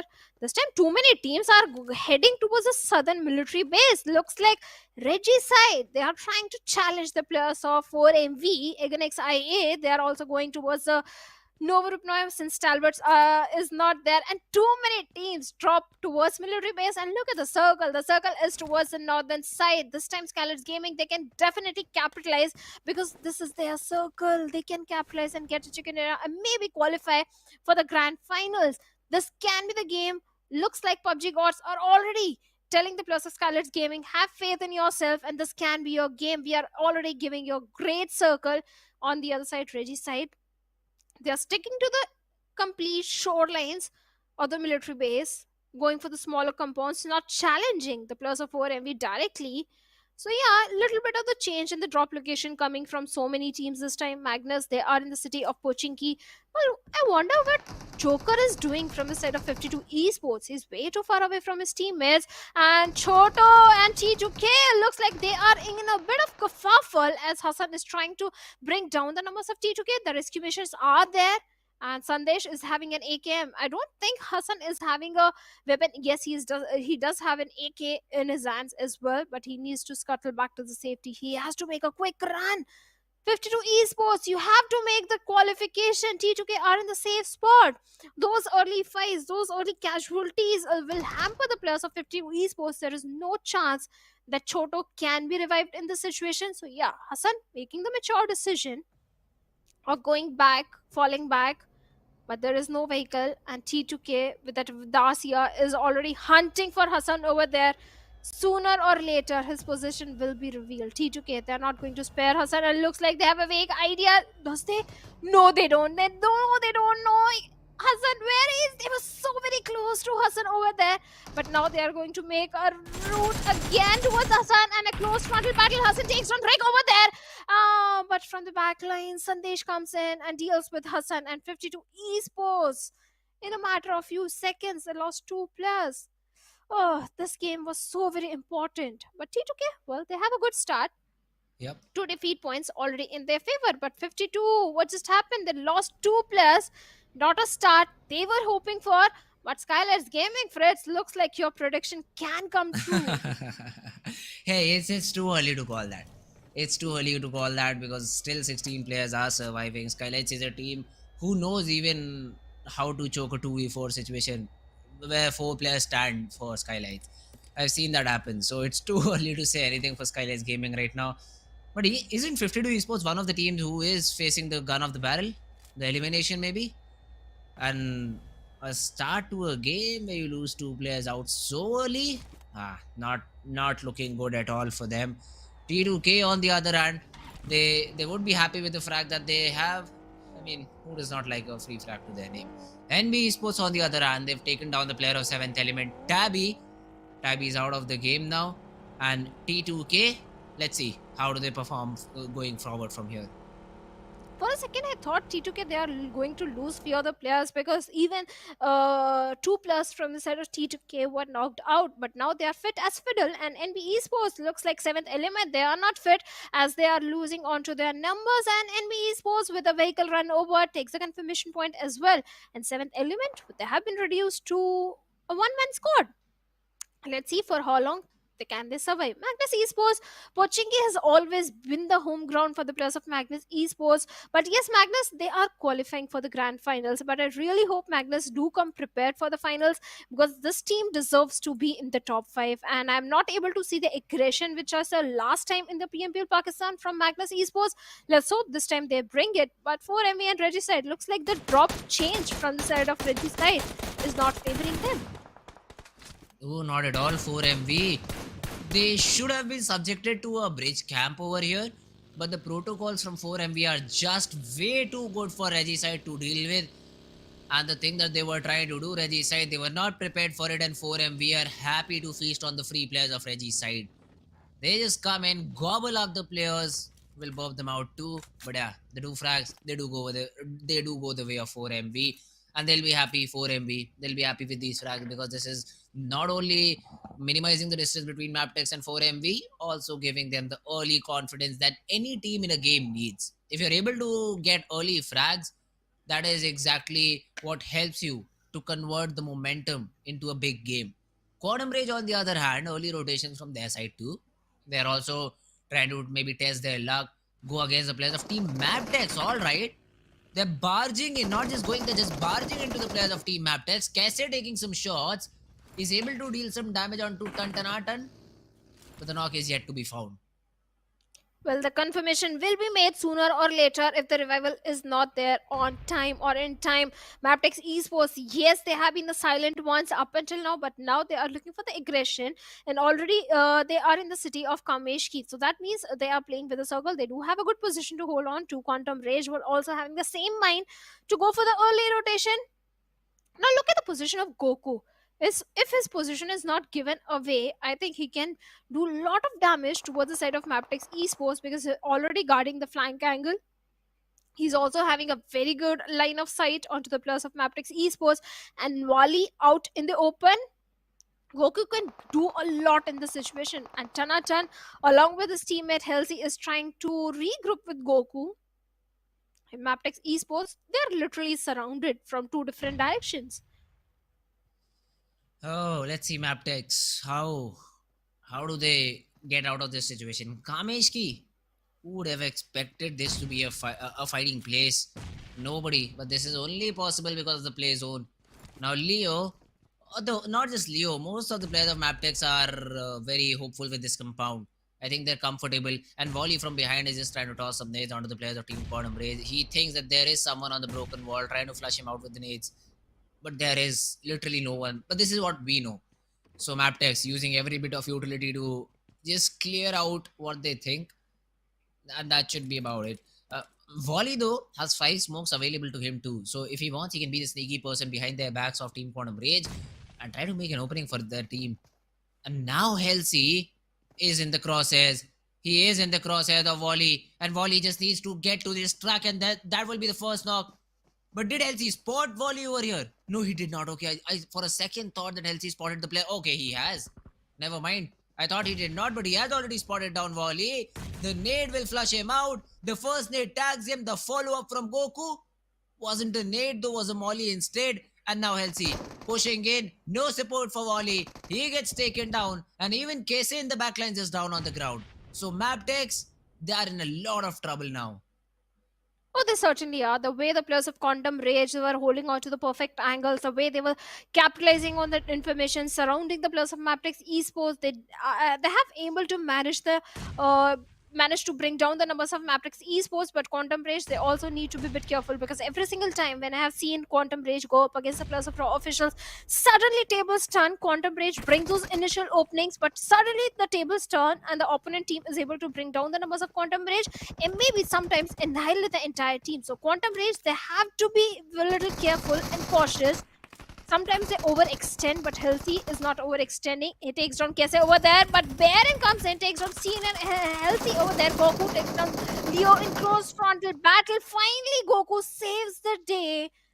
And MAPTEX Esports, well, they bid bye-bye. They buy the farm very early on the 16th spot. And this is what I was talking about. Sometimes Quantum Rage, they kind of overextend. And that is exactly what happened. Halsey and Senior were taken out by a single players of MAPTEX Esports. So Quantum Rage, if they manage to control the aggression in the middle of the fight, I think they are a very strong team. 5 defeat point already in their favor, and they do have a good position. From one fight, we move to another one where the numbers of I8 are going down by the players of Raw officials. Oh, Raw officials. I8, the two team. I mean, I8 really do not care about this game, so they can go YOLO. But Raw officials do really need to show a strong performance, and I wouldn't say it's strong, but at least they've got 4 frags. So that's a silver lining. They did lose 2 players, which will hurt them in the longer run. But for now, they do not get eliminated, which they should be happy about. So let's see Raw how much of a jump they can make over here. Yeta Uta still trying to reset, still trying to get himself back to fighting HP. Does not have a lot of medicines left too. So all the frags that they are able to get, they need to loot and they need to reset in terms of utility too. T2K on the other hand, they have that higher range. They spotted down the rotation, but there is very little that they can do about it. I mean, some spray shots, some anticipated sprays could be taken, but really they won't really yield a lot of result considering the vehicle is moving. 4MV on the other hand, now they are just making sure that even Team 3X is not able to survive with all the 4 players standing, because that's another frag. But this is a very weird zone, and that is why I love it. Moving towards Stalwart now. Look at it, the central compound completely empty. No one has grabbed it, and it is all up for taking. T2K, though, I'd say has the best possible position as of now. They can just throw some sprays down on the players that are trying to rotate, and the other teams that especially are rotating from Manchan and Yasna Polyana region will be in a lot of trouble now. Yeah, they have to cross path with the players of Raw officials. At the same time, so many rotations are coming from the southern eastern end, where we have Magnus, DRS, Ekinix, I8 also making the rotation. So yeah, it's going to be a difficult one. On the other end, we have the players of 3X Esports. They do have a very good position for themselves, but Magnus, well, they find a knock onto DRS Gyante. Instant confirmation also coming in. And DRS, now they are prioritizing the rotation. This is something I like about DRS. They never commit into a fight. Yes, they have managed to find one knock. If we can see that fight happening, we can already see the players moving inside the circle. But T2K, like you said, yes, they are being the king of the hills. And in northern circles of Erangel, T2K, they always fare off really well. The northern territory, the northern island entirely belongs to the players of T2K. And looks like Sandesh with the grenade will be making that statement. If we manage to get down and take over there, but unfortunately that would happen. And Quantum Rage looks like they are in a mood to third party. They show up on the doorstep, and Jane is placed perfectly even to do a third party and bring down the numbers of Quantum Rage. Quantum Rage, they have to watch the 6, otherwise T2K, they are going to definitely punish Quantums. Oh, it's an attack on SKYLIGHTZ Gaming, but now they fight against each other. Sandesh, great Scarel spray. I mean, it's not easy to control from such a long distance, but they're able to get that knock. And Halsey down on the ground. Quantum Rage will feel a little bit of a pressure. Senior also tagged up quite a bit. Some nades being thrown in too. So now, eventually what T2K has done, at least made the fight fair for Team SKYLIGHTZ Gaming. They've taken down one player. They're still being third party Quantum Rage. And it is not looking good at all for them. Goku is trying to cut off the angle, but wait a minute. A 4th team in the mix. IHC. They say, why not us too? They are also here. They also want to have a piece of the pie. A lot of smokes being thrown in from SKYLIGHTZ. I don't know the reason for it though. No one is trying to attack them. T2K is fighting QR. QR is fighting IHC. Look at that. Demo gets another frag. SKYLIGHTZ in the midst of all this, they're like, yeah, we'll throw smokes. We just want to be invisible. That's about it. And in the midst of all the commotion happening on the eastern periphery, on the southern side of the circle, 4MV, they have shown a fantastic rotation. They have the entire control of the western front, and they do have a very good position. No one is trying to challenge the players of 4MV. So yes, this can be the game. Good game for the players of 4MV. DRS, even they have a decent spot for themselves. And Reggie said they have to be careful. They have to survive if they want to qualify. They have to go for the elimination points as well. On the other side, the circle has taken a concentric shift where the players of 3x Esports are also looking very good. But IHC, well, they bring down the numbers of Quantum Rage, where Senior has been taken down, but NV Esports also doing a perfect third party and bringing down the numbers of IHC. But Eganix, I8 and Magnus, they are so very close to each other and so far away from the circle. And Faster with the grenade might be able to take down IQ over there. And that was so very close, right on the face of Blade, and Blade surviving on 10 HP. He has to fall back. He has to reposition. Otherwise, the follow-up grenade can come right on the face. He has to patch himself up again.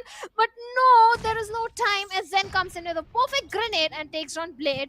Now, Eganix IA, they are in a lot of trouble as only 2 players remaining. Oh, I8 Falak. We called him a 1v1 demon, but I mean, right now you're being split upon by 3 different players. There's no way you even get one. Aiko, the last one standing. Magnus. I thought that they were in a disadvantageous fight considering the numbers, but it seems to be a very simple fight which they just closed in right now. Aegon XIA, Tata, bye-bye. They still might qualify, but this is a fight that Magnus wins out and says, yeah, we'll reign supreme over you, not only this time around, but in the grand finals too. Oh yes, they are. They are on the top. At the same time, SKYLIGHTZ Gaming, they do have a very good control towards the Stalwart area. They need to be a bit cautious from the plus of Raw officials and 3x Esports as well. But right now, IHC Alex has been taken down by the players of T2K. Yes, T2K, they are trying to have the dominant control. They are making too much noise. At the same time, T2K, they have to realize they are grabbing the attention of so many teams in the close proximity.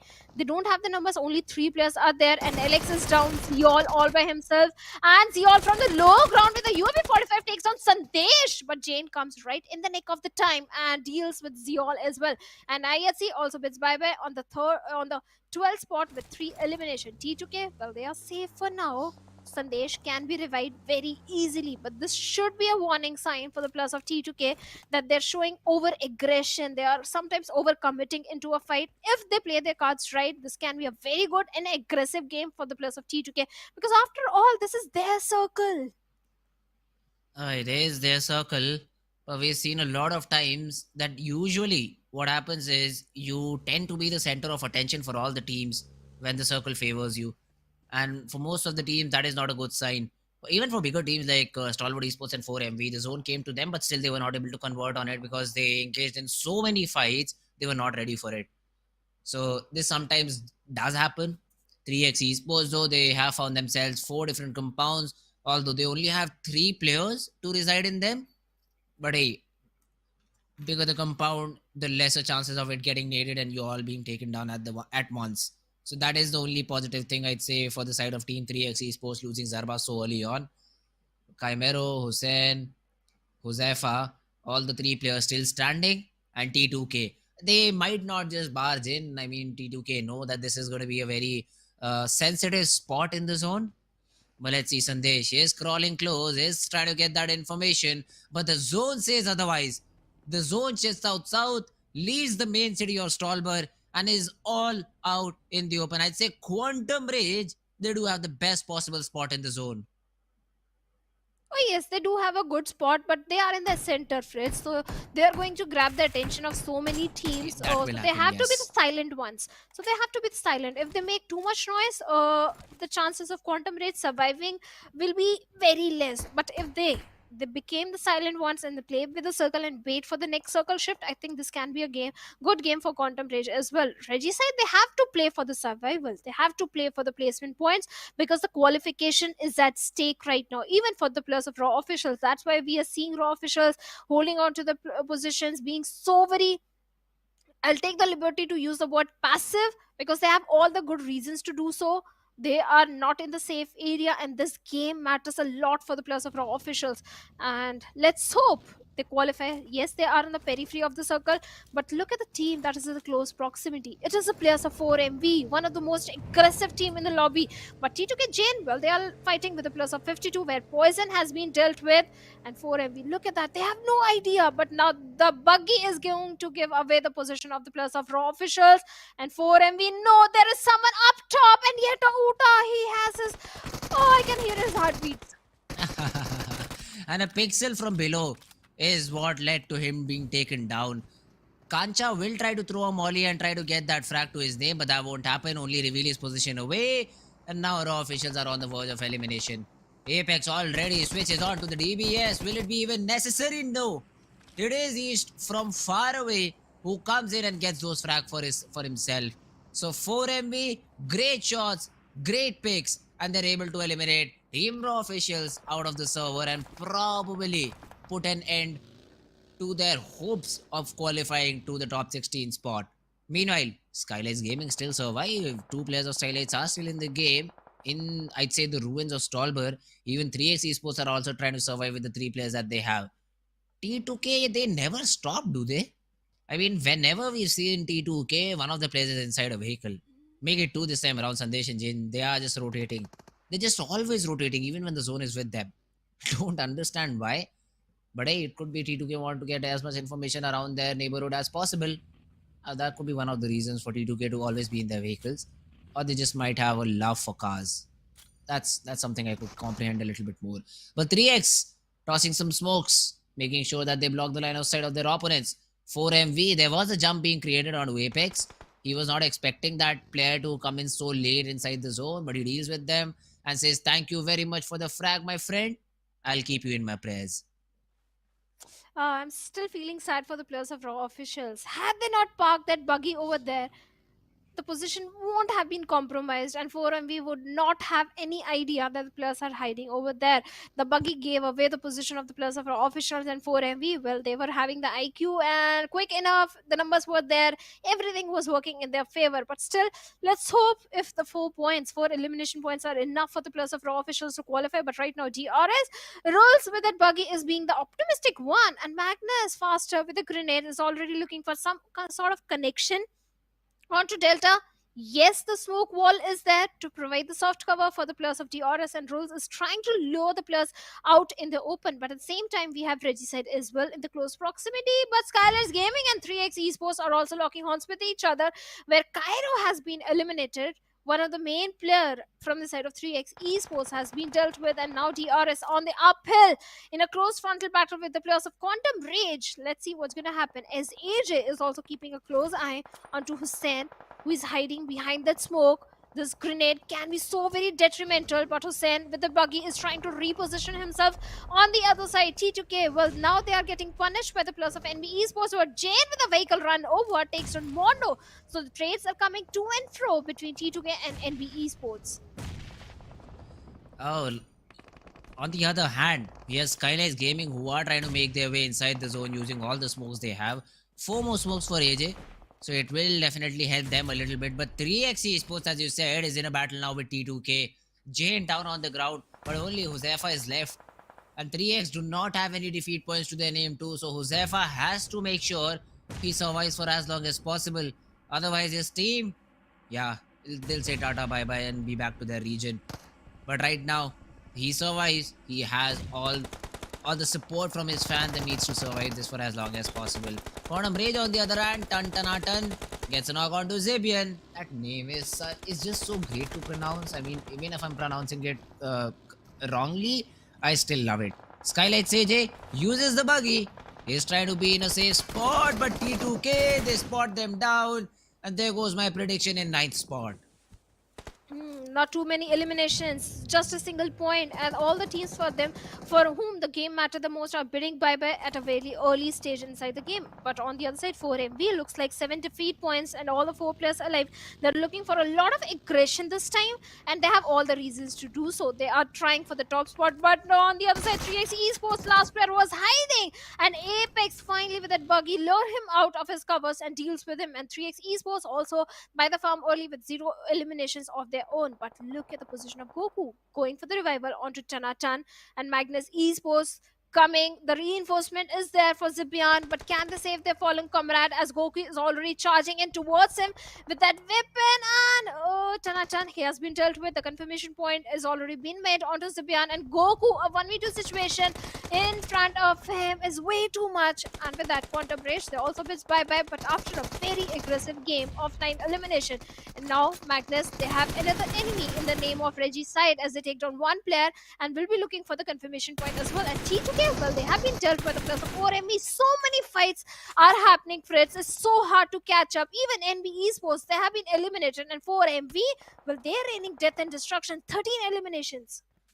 Isn't this the team you predicted, Shadow? 4MV? Yes. Hey, running with the second spot, running with the second correct prediction. Nice. Let's see. Don't jinx. Yeah, exactly. I mean, they need to close it out. Previously, we did see Stalwart Esports throwing a 2v3 situation. But I don't think so 4MV is doing anything like that. Reggie side with 2, Magnus with 2, and 4 players of 4MV. I don't see how 4MV can lose from this point onwards. They have, I'd say, most of the zone. Since they have a higher ground, the 2-2 split is there. Here goes East with the frag onto faster. The revival, I mean, not much of a possibility. Seeing the mini-map, the player is a little bit far away. Noki has also been spotted down. East already moves a little bit closer to the remaining player of Team Magnus. That is going to be Zen. Dog gets a knock onto Avenger, and there is an AUG in the play, so basically no recoil weapon. That's what I call an EUG. That's a no recoil weapon, and you can get those frags very easily. Avenger gets taken care of, although Zen's Nade will take down East. But on the other hand, Reggie's side is out of the game, so it's all Zen versus the whole team of 4MV. Because Apex, the priority there was to get that revival. The nade is not in the correct spot. Refuse is throwing a nade of his own. Zen gets that headshot onto Refuse though. So this could be a little bit difficult for 4MV to close out than we thought. Zen's nade will decide it all. Gets the knock onto Refuse. Wait a minute. Doc is also tagged a little bit. The two players are far away from each other, but Doc instantly goes into cover. And now the reset from 4MV from the right hand side will come in. Fast. Spotted down. Tagged up quite a bit. But the nade will do the job. And the frag goes their way. 4MV. They close their run with a bang, with a chicken dinner. Definitely 4MV with a chicken dinner. Doc with a grenade never fails to impress. Every time he connects it to the perfection. But this time 4MV with 27 points. They're sitting on the second spot. A very high fragging game from the side of 4MV.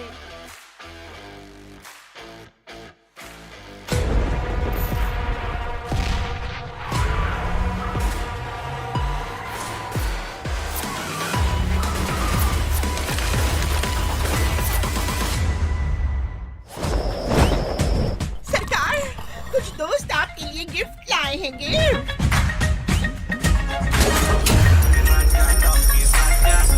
अरे वाह आजाद नगरी donkey Raja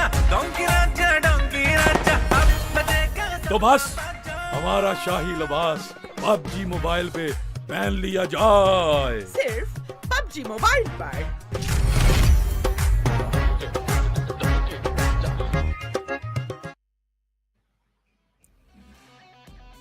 Our SSC journey started with the Pakistani domination with Eganix IA taking a chicken dinner on the very first day. But on the last day, the Mongolian domination is there from the side of 4MV. They were missing on day number 1, but finally they are closing the day and the playoffs with a banger of chicken dinner with 17 eliminations of their own. So yes, 4MV, they did reign supreme in this one, Fritz. Oh, they definitely did. And what a way to close the game. I mean, what, 13, 14, maybe 15 flags to their name. We'll get that confirmation overall. But talking about impact, that was the only team I think that made an impact in the whole game, 4MV. Yeah. Other than them, I think teams were like with what, 6, 7, 8 frags to their name. That was about it. So 4MV, great performance by them. Great job done. Now let's see what do they show us in the grand finals, because in terms of victory they did lose to Stalwart Esports. The points are a little less, but I think they'll be hopeful for grand finals, and they'll give even better competition to the players of Team Stalwart Esports. That is something we'll be looking forward to. But the journey for four teams will come to an end after this game. Now we'll have to look which of the four teams are uh, those those four teams are going to be. But other than that, before that, we'll have the MVP, we'll have all the standing, we'll have all the statistics for all of you nerds out there. And I'm really looking forward to the MVP. Is it going to be Dope, or is it going to be any other player of Team 4MV? Definitely someone from 4MB. This is I can guarantee, and it is it is going to be Jane. Jane. Oh yes, even T2K, they were making so much noise. 6 elimination and a pretty high damage number onto Jane. Hey, that's great. I mean, T2K, we did not expect a player from T2K to step up here. We'll have to look how many frags did T2K get then. If Jane gets 6, 1 or 2 for each of the teammates, they might be just near about 10 frags. So this will put them a little bit more on top in the leaderboard. We'll have to check the match standings for that. But a great game from T2K Esports. We were thinking 4MV would have a player over here. But then I think 4MV was more of a team performance rather than an individual sticking out and getting those frags for themselves. So according to that, I mean, that's great for even better for Team 4MV if all of the players did their job properly. But yeah, great performance by Jane. East has the most number of eliminations too, that is 6 as compared with Jane, but the damage is where Jane succeeds. 976 to what 657 East had. Apex also in the list with 5 eliminations, and even Dog got 3. So yeah, I mean, it was, I think, overall team performance. 14 frags between these 3 players of Team 4MV, so that means a great performance by them. Oh, definitely. Even for the players of T2K, Quantum Rage also were trying their level best. It was a high fragging game, even for the players of Quantum Rage. And Jane, being one of the veteran player from the side of Nepal region, the last I saw T2K, Jane was in, I think, 2020. And that time T2K, they used to go towards the side of military base. And since a long time, Jane has been the impressive lad. And this time again being the MVP, he never fails to impress. Talking about the match summary, the highest eliminations are from the side of 4MV East, highest damage, Jane, highest assist are from Refuse, but the highest healing stand are from the side of Quantum Rage. Spark, maybe because Quantum Rage, they were engaging in so many fights. This is the reason we are seeing that high number. I mean, they were engaging in a lot of fights, but then they should have also got many frags too. It did not happen, only the number of healings is what Spark was able to come with. But now is an important chart that we are about to witness, the match ranking. Let's see how many teams got how many points for them on the leaderboard. So we already know 4MV, they got, oh my god, 17 frags, 27 points. That's a big number to achieve, followed by Magnus, who got 6. T2K got 8 frags overall. So that's a decent game from their side too, 11 points overall. Quantum Rage got even better, 9 frags. So the point that I was talking about Quantum Rage not getting frags is completely wrong, guys. Quantum Rage did get a lot of frags to their name. Well, Quantum Rage, the main problem with Quantum Rage is not getting the initial openings. They're always able to get those initial openings. The main problem, keeping their numbers alive. In the 4v4 battle, in the midst of the fight, when they get the first or the 2 frags onto the opponents, they rush towards the enemy, and that is where their numbers dwindle down. On the other side, MABETEX, well, they were eliminated pretty early in the game, and this is the first page where Stalwart Esports, they are on the top with 181 points, and 4MV on the second with 158 points. But first page is not something that is interesting me right now. I want to see which teams are qualifying for the grand finals. Hey, we'll have a look at that too. But I mean, some teams that did make a mark in this game overall were not able to increase their ranking as much, except for NB Esports and 4 Miracle Vibes. But here we go. 7th Element, they do drop a little bit below, but Raw Official, they got only 4 points in terms of frags, and they'll be on the 17th spot. A heartbreaking elimination for them, followed by 3x Esports. Then comes SKYLIGHTZ Gaming and 52 Esports at the bottom of the table. These are the 4 teams which will not be a part of the grand finals. But Regicide, 7th Element, Magnus, I8, Tough, and Quantum Rage, they all somehow cross the hurdle of top 16.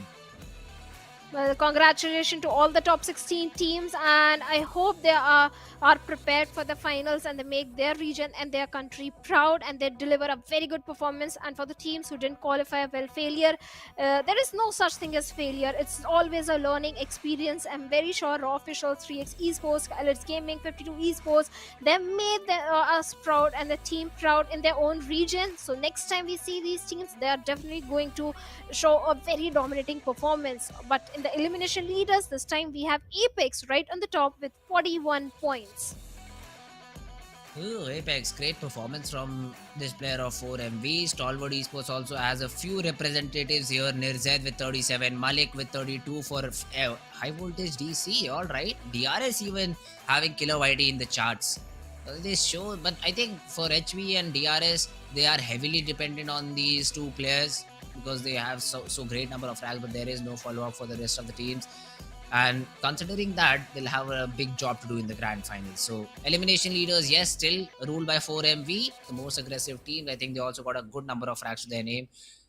But the whole day was filled with a lot of expectation, a lot of predictions, but none of them went correct except for Shadow's final prediction of the day. And that was bound to happen because 4MV, they are an aggressive bunch of lads, and when they have got nothing to lose, they all go all bonkers. But I'm so impressed by the performance of TUF, Fritz, because the way they made a climb in the ladder today, because yesterday they were in the danger area, and from the match number 2, TUF, they did their homework right and they were prepared. The rotations were point perfect, they were getting those eliminations, they were getting the chicken dinner. So yes, TUF was the impressive team today. Yes, other teams were also trying their best, but it was TUF that reigned supreme. I mean, Tough was a team which we were talking about that they might just get eliminated. And they come in and they show a performance like this. They say, nah, wait a minute. We still have a lot to say about the ongoing tournament on the final day. And yesterday we did talk about this. Doing major heavy lifting on the final day is not going to be a thing for most of the teams. But Team Tough had other ideas. They were like, yeah, we'll do it on the final day. It's only about top 16. We'll qualify. And we are very hopeful that they show a better performance in the grand finals too, because again the grand finals will start on from Thursday, will go on till Sunday, 4 days, 5 games every day, I think. So overall 20 games is what all of these teams are going to play. The consistency here is going to matter a lot. I'd say on an average you'll need about 10 points every game to be the champion, because only then you'll be able to get that PMWI slot for yourself. 200 point is the mark to achieve. But I'm sure 4MV and Stalwart Esports are going to break it. So for any other team to have the hope to qualify for PMWI, it is going to be important for them to cross that mark of 200 points and defeat Stalwart and 4MV, which is a huge task. Trust me when I say that it's a huge task of having such consistency throughout the 20 different games. So let's see if Team Stalwart Esports or 4MV have any challenges in the grand finals, because for now, they seem to be the clear winners. Oh yes, they do seem to be the clear winners, but I really hope that we find some other team trying to challenge the players of 4MA Stalwart Esports and give them a strong competition for the World Invitational slot as well, because yes, the money is at stake at the same time. Like you mentioned, the World Invitational slot is also at the stake.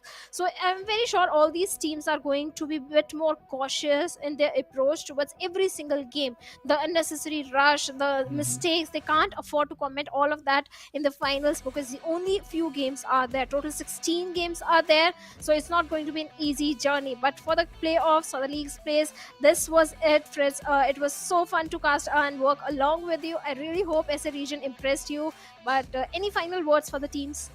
Hey, all the best for all the top 16 teams. You guys have to show up again and perform a little bit better this time around. I want to see some competition, because from the past of what I've heard, it's always the Mongolian domination that continues over this region. I hope for a change. It may be a Nepali team, it may be a Pakistani team, I do not care. I just want to see a change, and let's hope for the best possible result in the grand finals. Well, thank you so much, Fritz, for being such an amazing co-caster, and thank you guys everyone for being a lovely audience. But that's it for today, and me and Fritz will see you guys in the finals that is going to happen in the next week. So bye bye, thank you so much.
Show